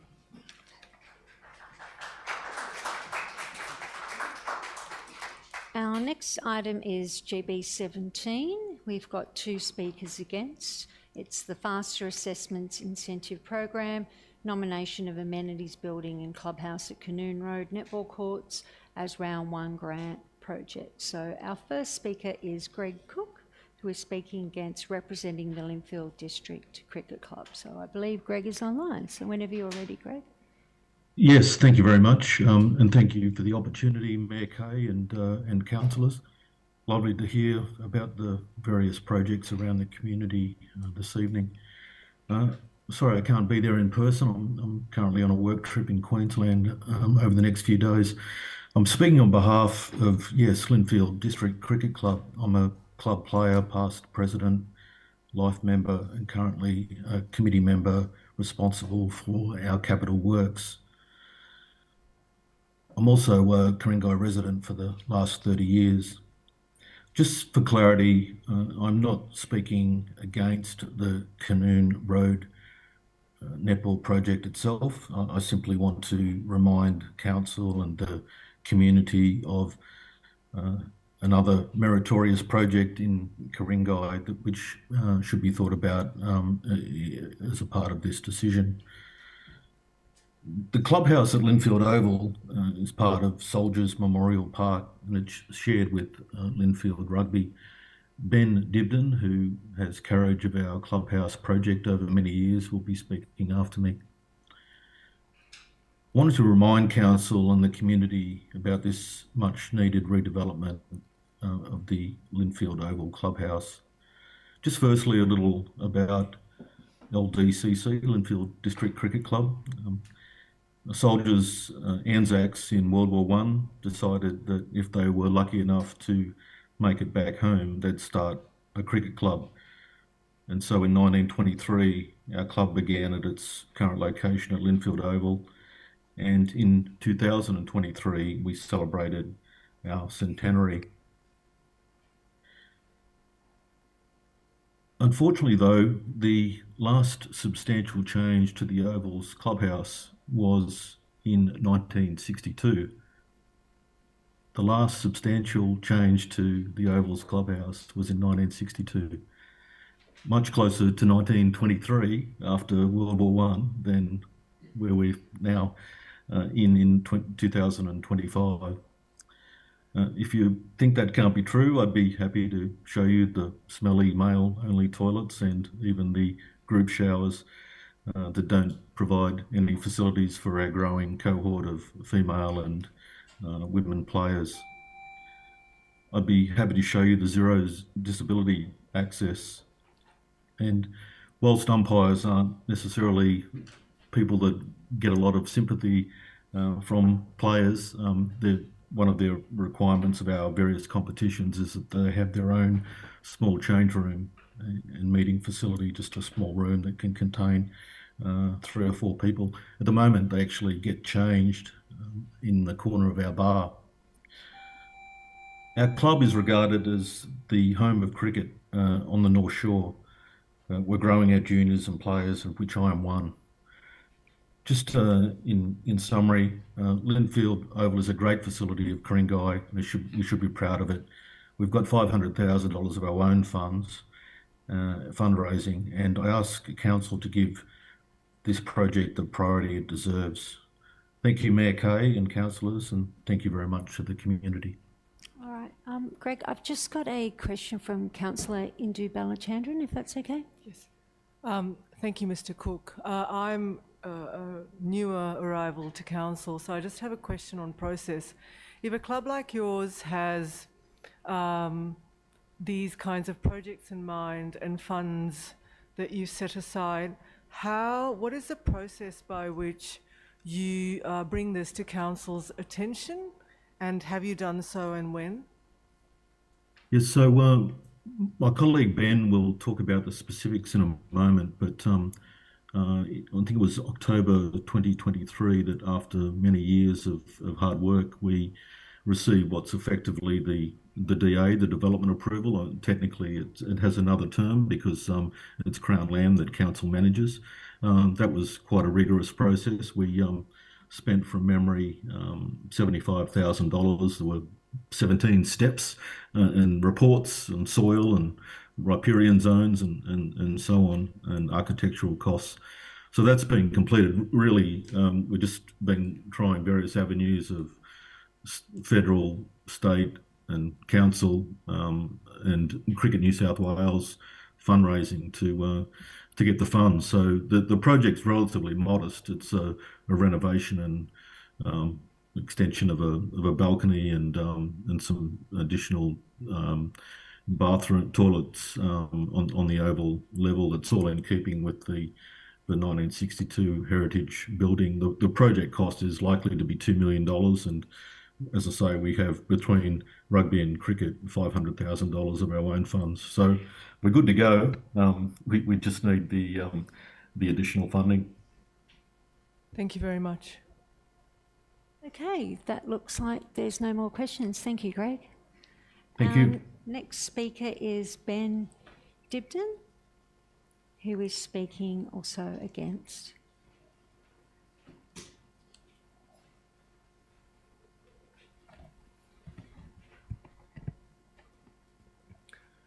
Thank you, Mayor and councillors. My name is Ben Dibden. I'm a life member of Linfield Rugby Club, and I'm also chairman of a joint group which is formed of community clubs consisting of Linfield Rugby Club, Linfield Junior Rugby Club and the Linfield District Cricket Club.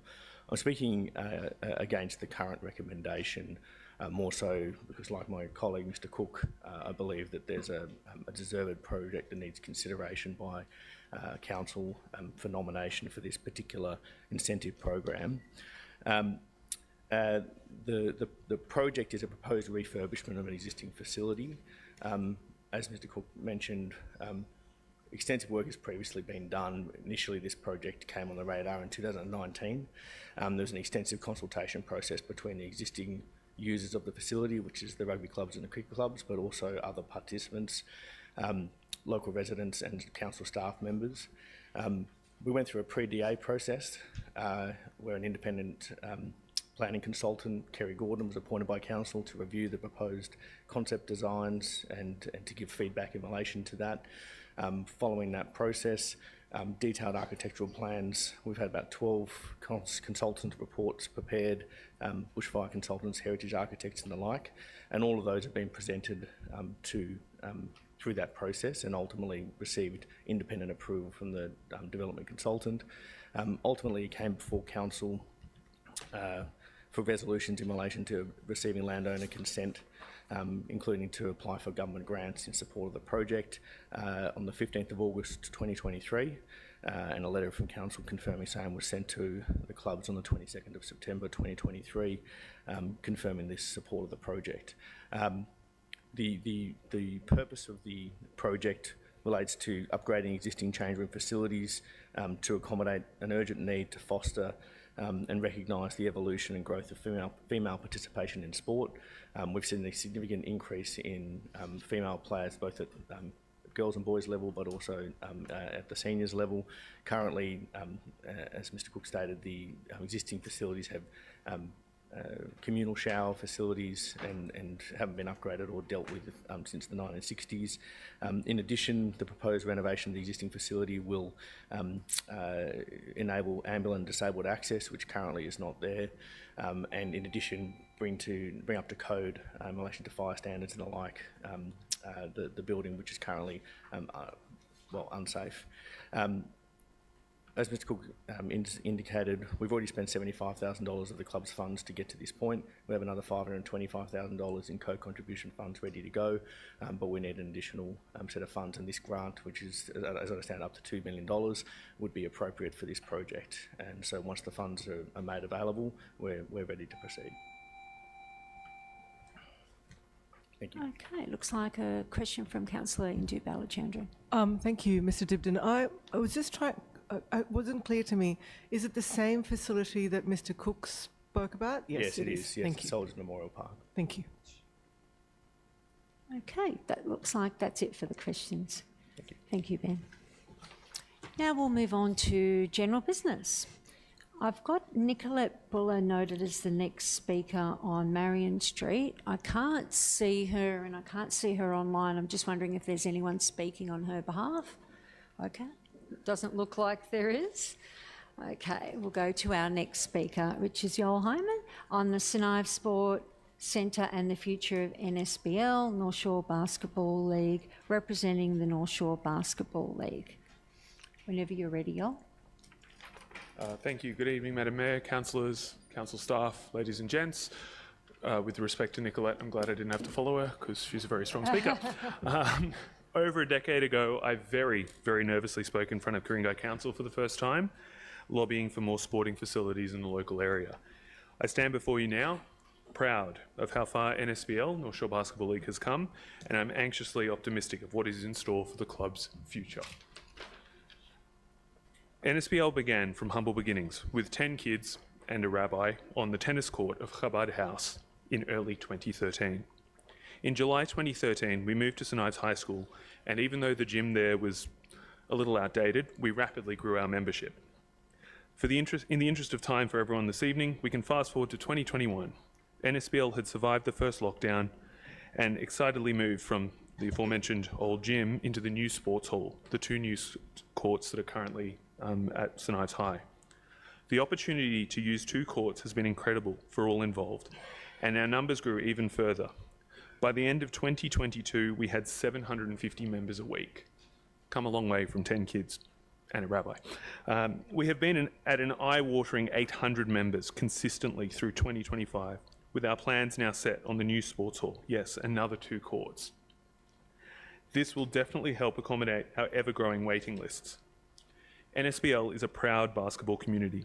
We have had thousands of families through the doors since 2013. Our members consist of almost 90% of Ku-ring-gai membership, if that makes sense. NSBL has also given many local high school students the opportunity to work as club coaches, making further connections with their local community. We have facilitated dozens of Duke of Edinburgh volunteers from many local high schools, and the club continues to sponsor many local preschools, public schools, and P&C events. We are currently a gold level sponsor of St Ives Public School, and we also acknowledge St Ives Public School's support. On behalf of NSBL, I am consistently present at council events, meetings and forums. I can only apologise that you have to endure my presence so much.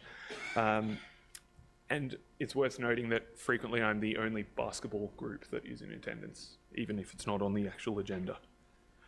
With planning for 2026 requiring urgent implementation, I'm looking to Ku-ring-gai Council for assistance in keeping local grassroots basketball alive. NSBL is eager to continue the legacy of basketball in Ku-ring-gai. As existing users at the current facility, we are looking forward to hearing the updates in November about the new sports centre at St Ives High School. Thank you so much. Looks like we have a question for you, Joel, from Councillor Sam Nye, if that's okay. Thanks, Yo, for coming to present. It's great to hear about this rapidly growing sport and the wait lists that you have. Just a question, in relation to the spaces that you could use for training purposes, does it always have to be indoor, or are you open to, or do you currently use outdoor spaces as well? Not necessarily restricted to indoor facilities. However, the availability of local outdoor hireable facilities is limited. I'm leaving the meeting shortly to go to my wife's game, which is outside of Ku-ring-gai because there's a lack of facilities. Right, thank you. And then second question, if council were to, in the next few years, provide more outdoor playing surfaces as well, would you be open to considering?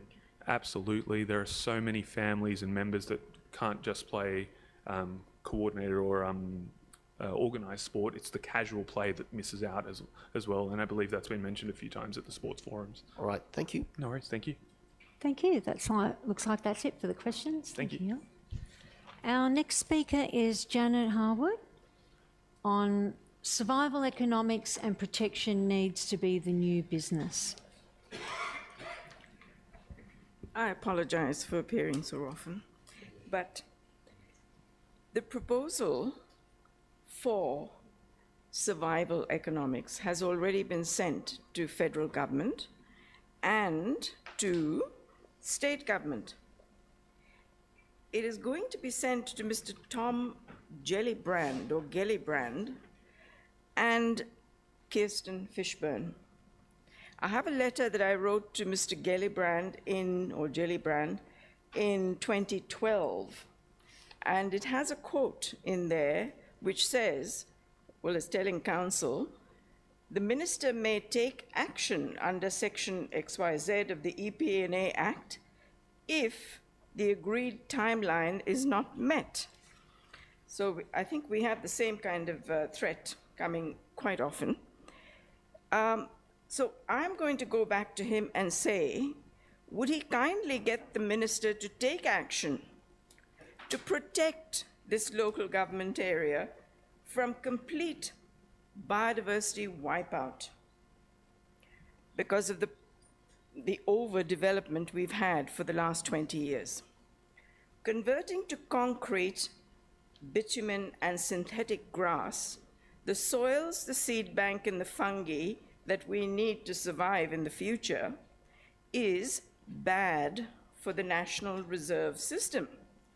Ku-ring-gai's multifaceted problems need survival economics for the common denominator that we all need, which is trees and vegetation. As said before, there are only two people who can account for nature that I know of in Ku-ring-gai.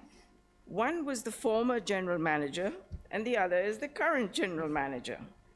The former general manager was very popular with the ladies who were protecting Ku-ring-gai. Why? Because he was a protector. Protection is the new business. This requires advanced landscape conservation, not planning in isolation, landscape conservation. Baseline shift avoidance. Try and keep the baseline for the future. And critical biological infrastructure, which is vegetation and trees, to be given priority defense funding. Why? The internal enemy of climate and drought and floods is worse than any external enemy. So we will be asking, or rather, we should be asking, for a part of the AUKUS dollars to be set aside for destination Ku-ring-gai in a biodiversity rail corridor to explain these complex issues to the planning department. The planning secretary is a woman, but can she protect the environment from an aggressive development industry? Can we save anything for the future without eco-literacy? These are two questions that are worth asking and will be asked. Thank you. Thank you, Janet.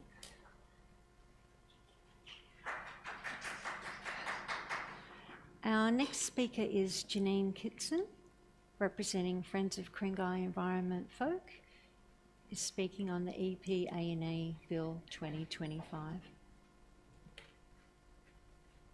Okay, good evening, councillors, good evening, Mayor. Look, I'm here tonight because I am very, very, very worried. Folk is extraordinarily worried about the New South Wales new reforms to the Planning and Environment Act. You should know about it because you should have been briefed. But as a community group, we are just absolutely flawed. I've listened to the debate tonight about the Rohini. There's no way anything is going to have any impact from the community with these changes. Yesterday, we were pleased we got to meet with the Ku-ring-gai MPs for Wahroonga, Alistair Henskins and Matt Cross. We met with them yesterday. They listened to us. We note their appreciation. We told them we're so worried about the centralisation of power, the removal of local democracy, that's local council, that's local government, that's our power that we're here now, and the increased risk of corruption, and reduced public consultation. At our meeting, we've given them documents, and I know that you have received the folks' list of concerns about the new Planning and Environment Bill. We've also listed the State Significant Development List and the Housing Delivery Authority list, which are now going to be mandated and cemented in legislation. So this morning, members of folk and other community groups across Sydney attended a snap rally outside the New South Wales Parliament House, protesting about this new Environment and Planning Bill, which is one of the biggest and most significant rollbacks on environmental protections in New South Wales. And it's quite clear that this bill risks embedding corruption into the planning system. Anthony Wheatley, the former Supreme Court judge, has said, this bill strips away safeguards to prevent corruption in relation to planning and development matters. But this bill is going to do so much more damage. It's going to strip away all our environmental protections, and we are going to see a new wave of environmental destruction, as we've said, in a time of absolutely existential climate change and biodiversity loss. It's going to silence communities, not just here in Ku-ring-gai, but across New South Wales. It's going to switch off protection for threatened species so that the New South Wales government can fast-track development at all costs.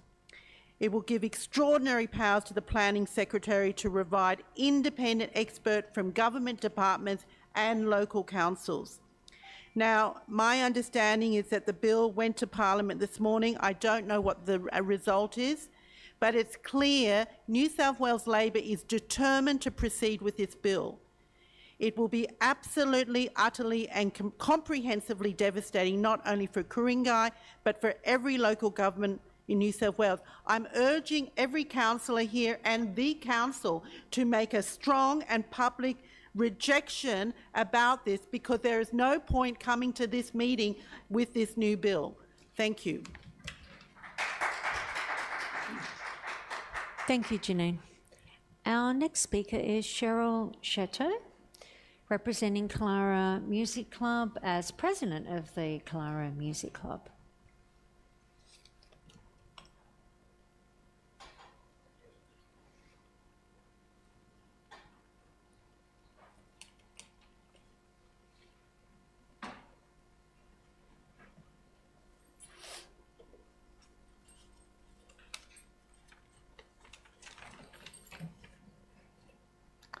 Good evening, Madam Mayor, councillors, constituents that are left, friends. Let me introduce myself to those who don't know me. I'm Cheryl Chateau, former Mayor of Ku-ring-gai and councillor for Gordon Ward from 2008 to 2021. I lived in St Ives with my husband of 53 years. I'm a Conservative. And prior to St Ives, we lived in Clara for 13 of these years. I had the privilege of being a custodian of this very beautiful local government area we are so blessed to inhabit. Since retiring, I have been enjoying community life in the Ku-ring-gai style. You might ask what that means, the Ku-ring-gai style. To me, it's the village vibe.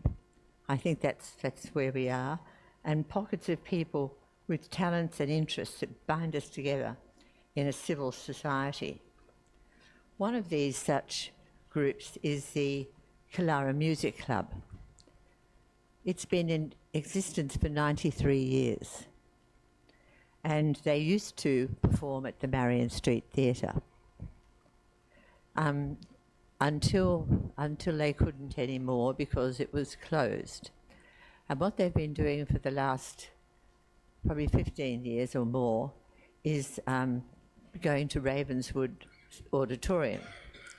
Initially, this was quite an inexpensive option, but it's become very expensive, and we've had to move some of our concerts to the Clara Uniting Church. the lack of a venue has become critical. We'd like to be able to hold our centenary celebrations in a reimagined Marion Street Theatre Arts and Cultural Centre. A reopened Marion Street Theatre would have such a positive impact on our organisation, enriching the local cultural landscape and honouring the many residents who have enabled thousands of people to enjoy fine music in Ku-ring-gai. I believe that there is sufficient grounds without rates rise options for us to believe that option 4, which includes the reconstitution of Marion Street Theatre, is valid. As president of the Colour Club, I would argue that the option 4 of the special rates review would enable the Marion Street Theatre project to go ahead. It's been shown to be at least as popular as option 3, enable the Marion Street Theatre project to go ahead. It's been shown it to be as option 3. Even more, according to page 9 of the report, 327 submissions out of a total of 570 were in favour of option 4. That's for people that wrote in. That represents 60% of the people who replied. I think this is significant. I've also noted that the difference between option 3 and option 4 is just $1.32 per household. And for that, the residents of Ku-ring-gai would receive a new arts and cultural facility. There is a song sung by the Welsh miners during the cost-cutting days of the Thatcher era in Great Britain, the refrain of which was, give us bread, but give us roses too. It's really what we're saying. In other words, we know footpaths are necessary, drainage and potholes will always need attention, but the arts, music, dance, theatre are what feed the soul. The daily grind is always with us, and yet the arts have the power to lift us up and tune us into another level of consciousness. Let's not forget the roses.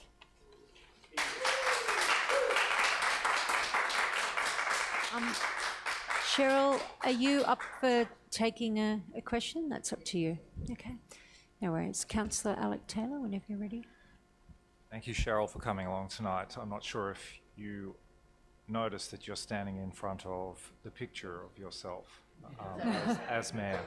Your picture is behind you. My younger days.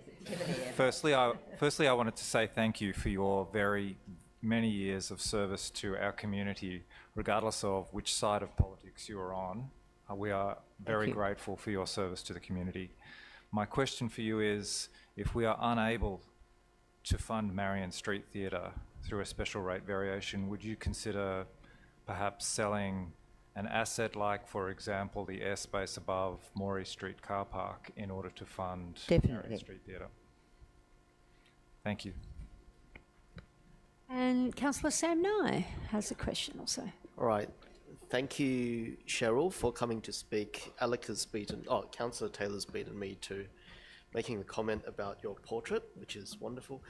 Now, I've got a question about one statement you made. You said that the difference between having the Marion Street Theatre and not having it was $1.32. I didn't know whether that was per resident per week or per year or whatever it was. Is that something that you can send through to us via email afterwards, the details of? It's, I think it's a week, $1.32 a week. It's the a difference week. between All right. option 3 and 4. Per household. Okay, all right. Thank you very much, Cheryl. Thank you. That looks like that's it. Cheryl? Anything else? No. Right. Thank you.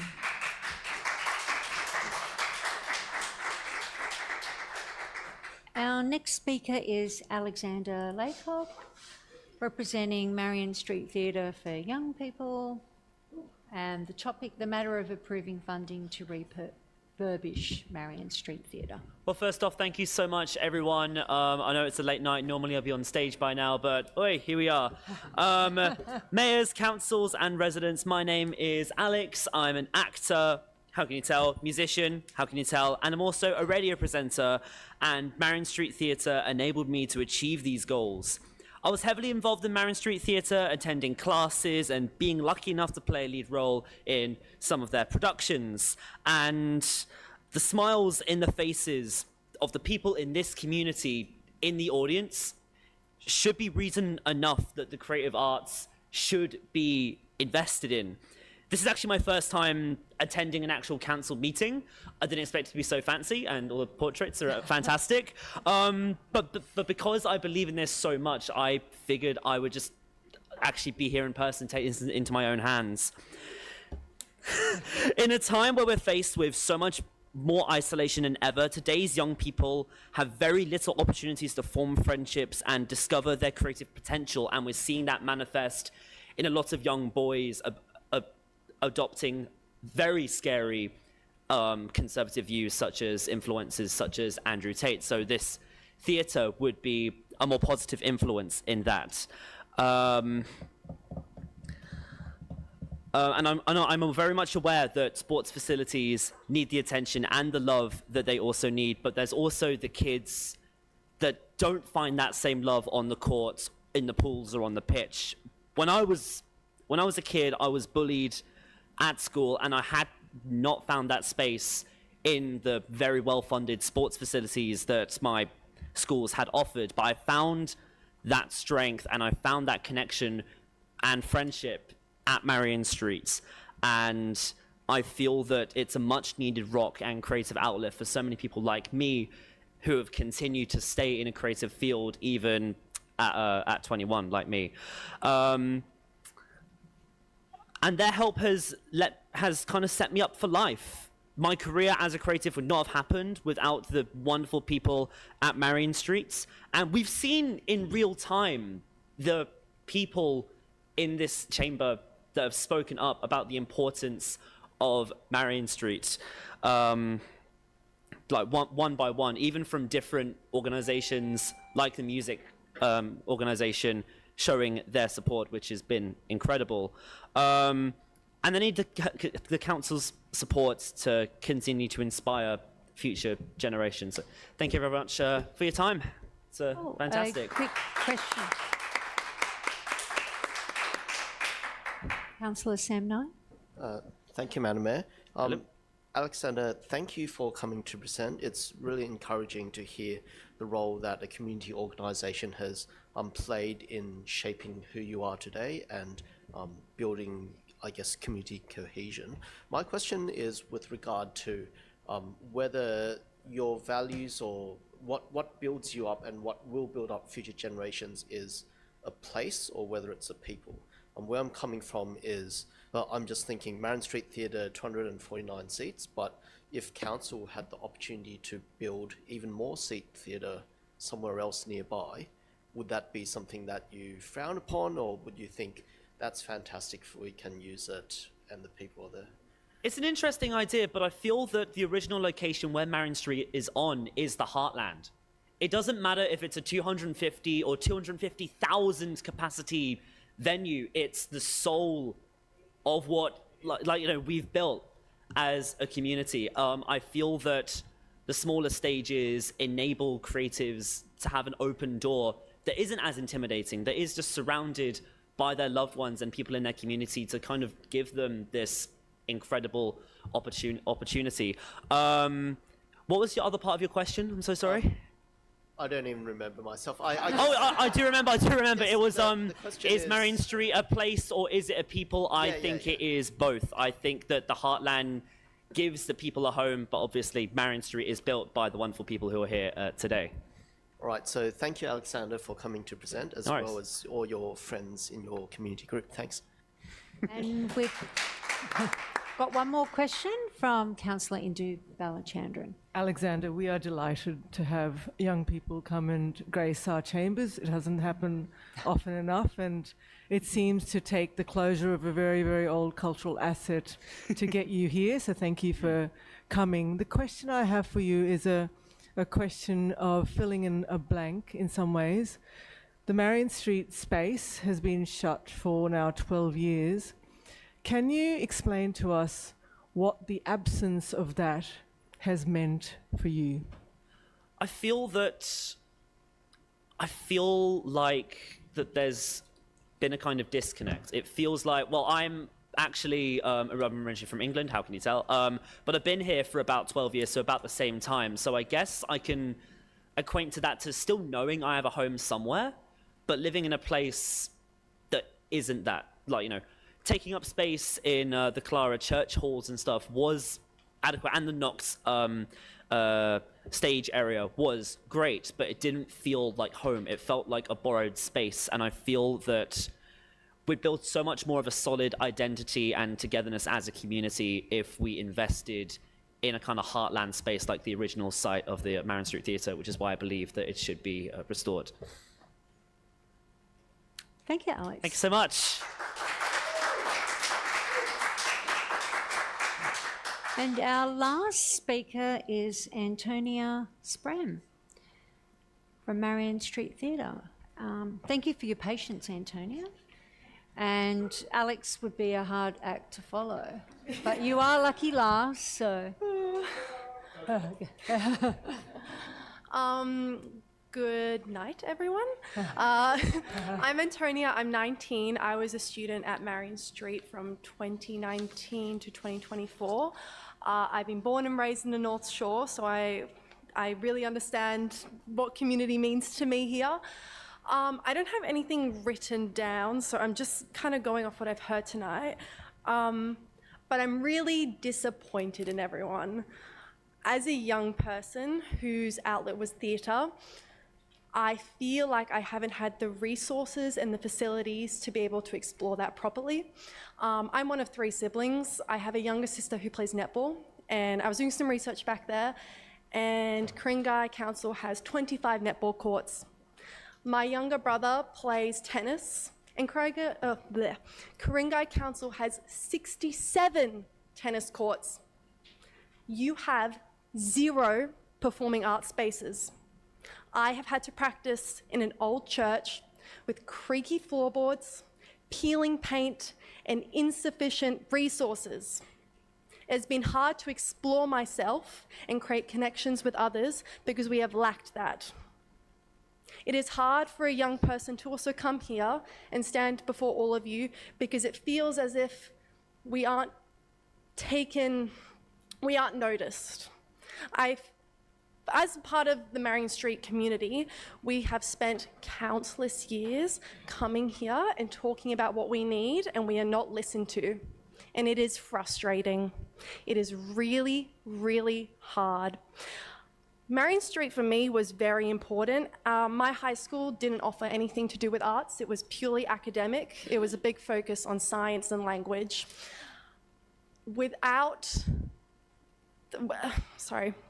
Marion Street offered me that outlet that school didn't give me, and I feel that a lot of people that did Marion Street with me had the same experience, which is why it is also really vital for our community. Sorry, I'm just losing my train of thought. It's just, I've written a couple things down. Give me 1 minute. But yeah, it's just very disappointing, quite frankly. It's just, you spend so much money on sport, which is, I've done netball, I've done tennis, I completely understand the importance of it, but you are overlooking a massive part of the community. Also, by not having this, it allows a lot of young people for their needs to go overlooked. I had no idea that Marion Street existed. My mum was the one who introduced it to me, and without her doing a big, deep dive on the internet, we would have never known about that because of your lack of funding. Anyways, that's the end of my time, but yes. Sorry.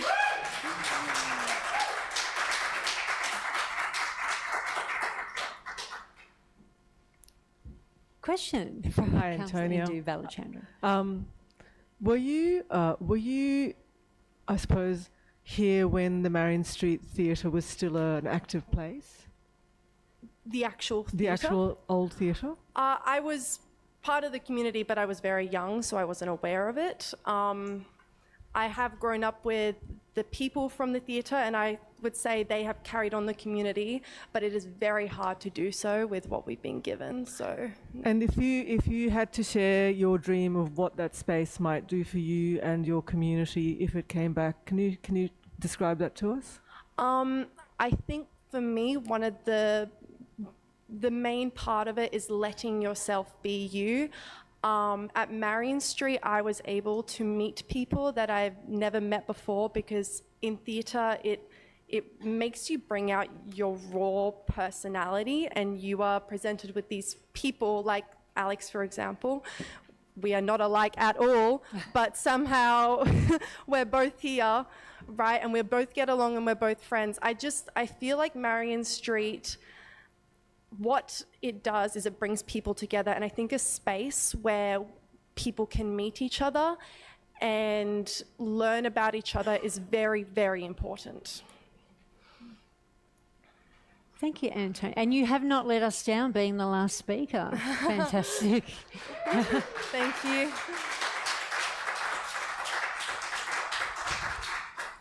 Now, thank you to everyone for participating in tonight's public forum. The webcast of this forum will be published to Council's website tomorrow. The Council meeting will be held at 7 p.m. next Tuesday, and you are encouraged to attend in person or view the live web stream via the Council website.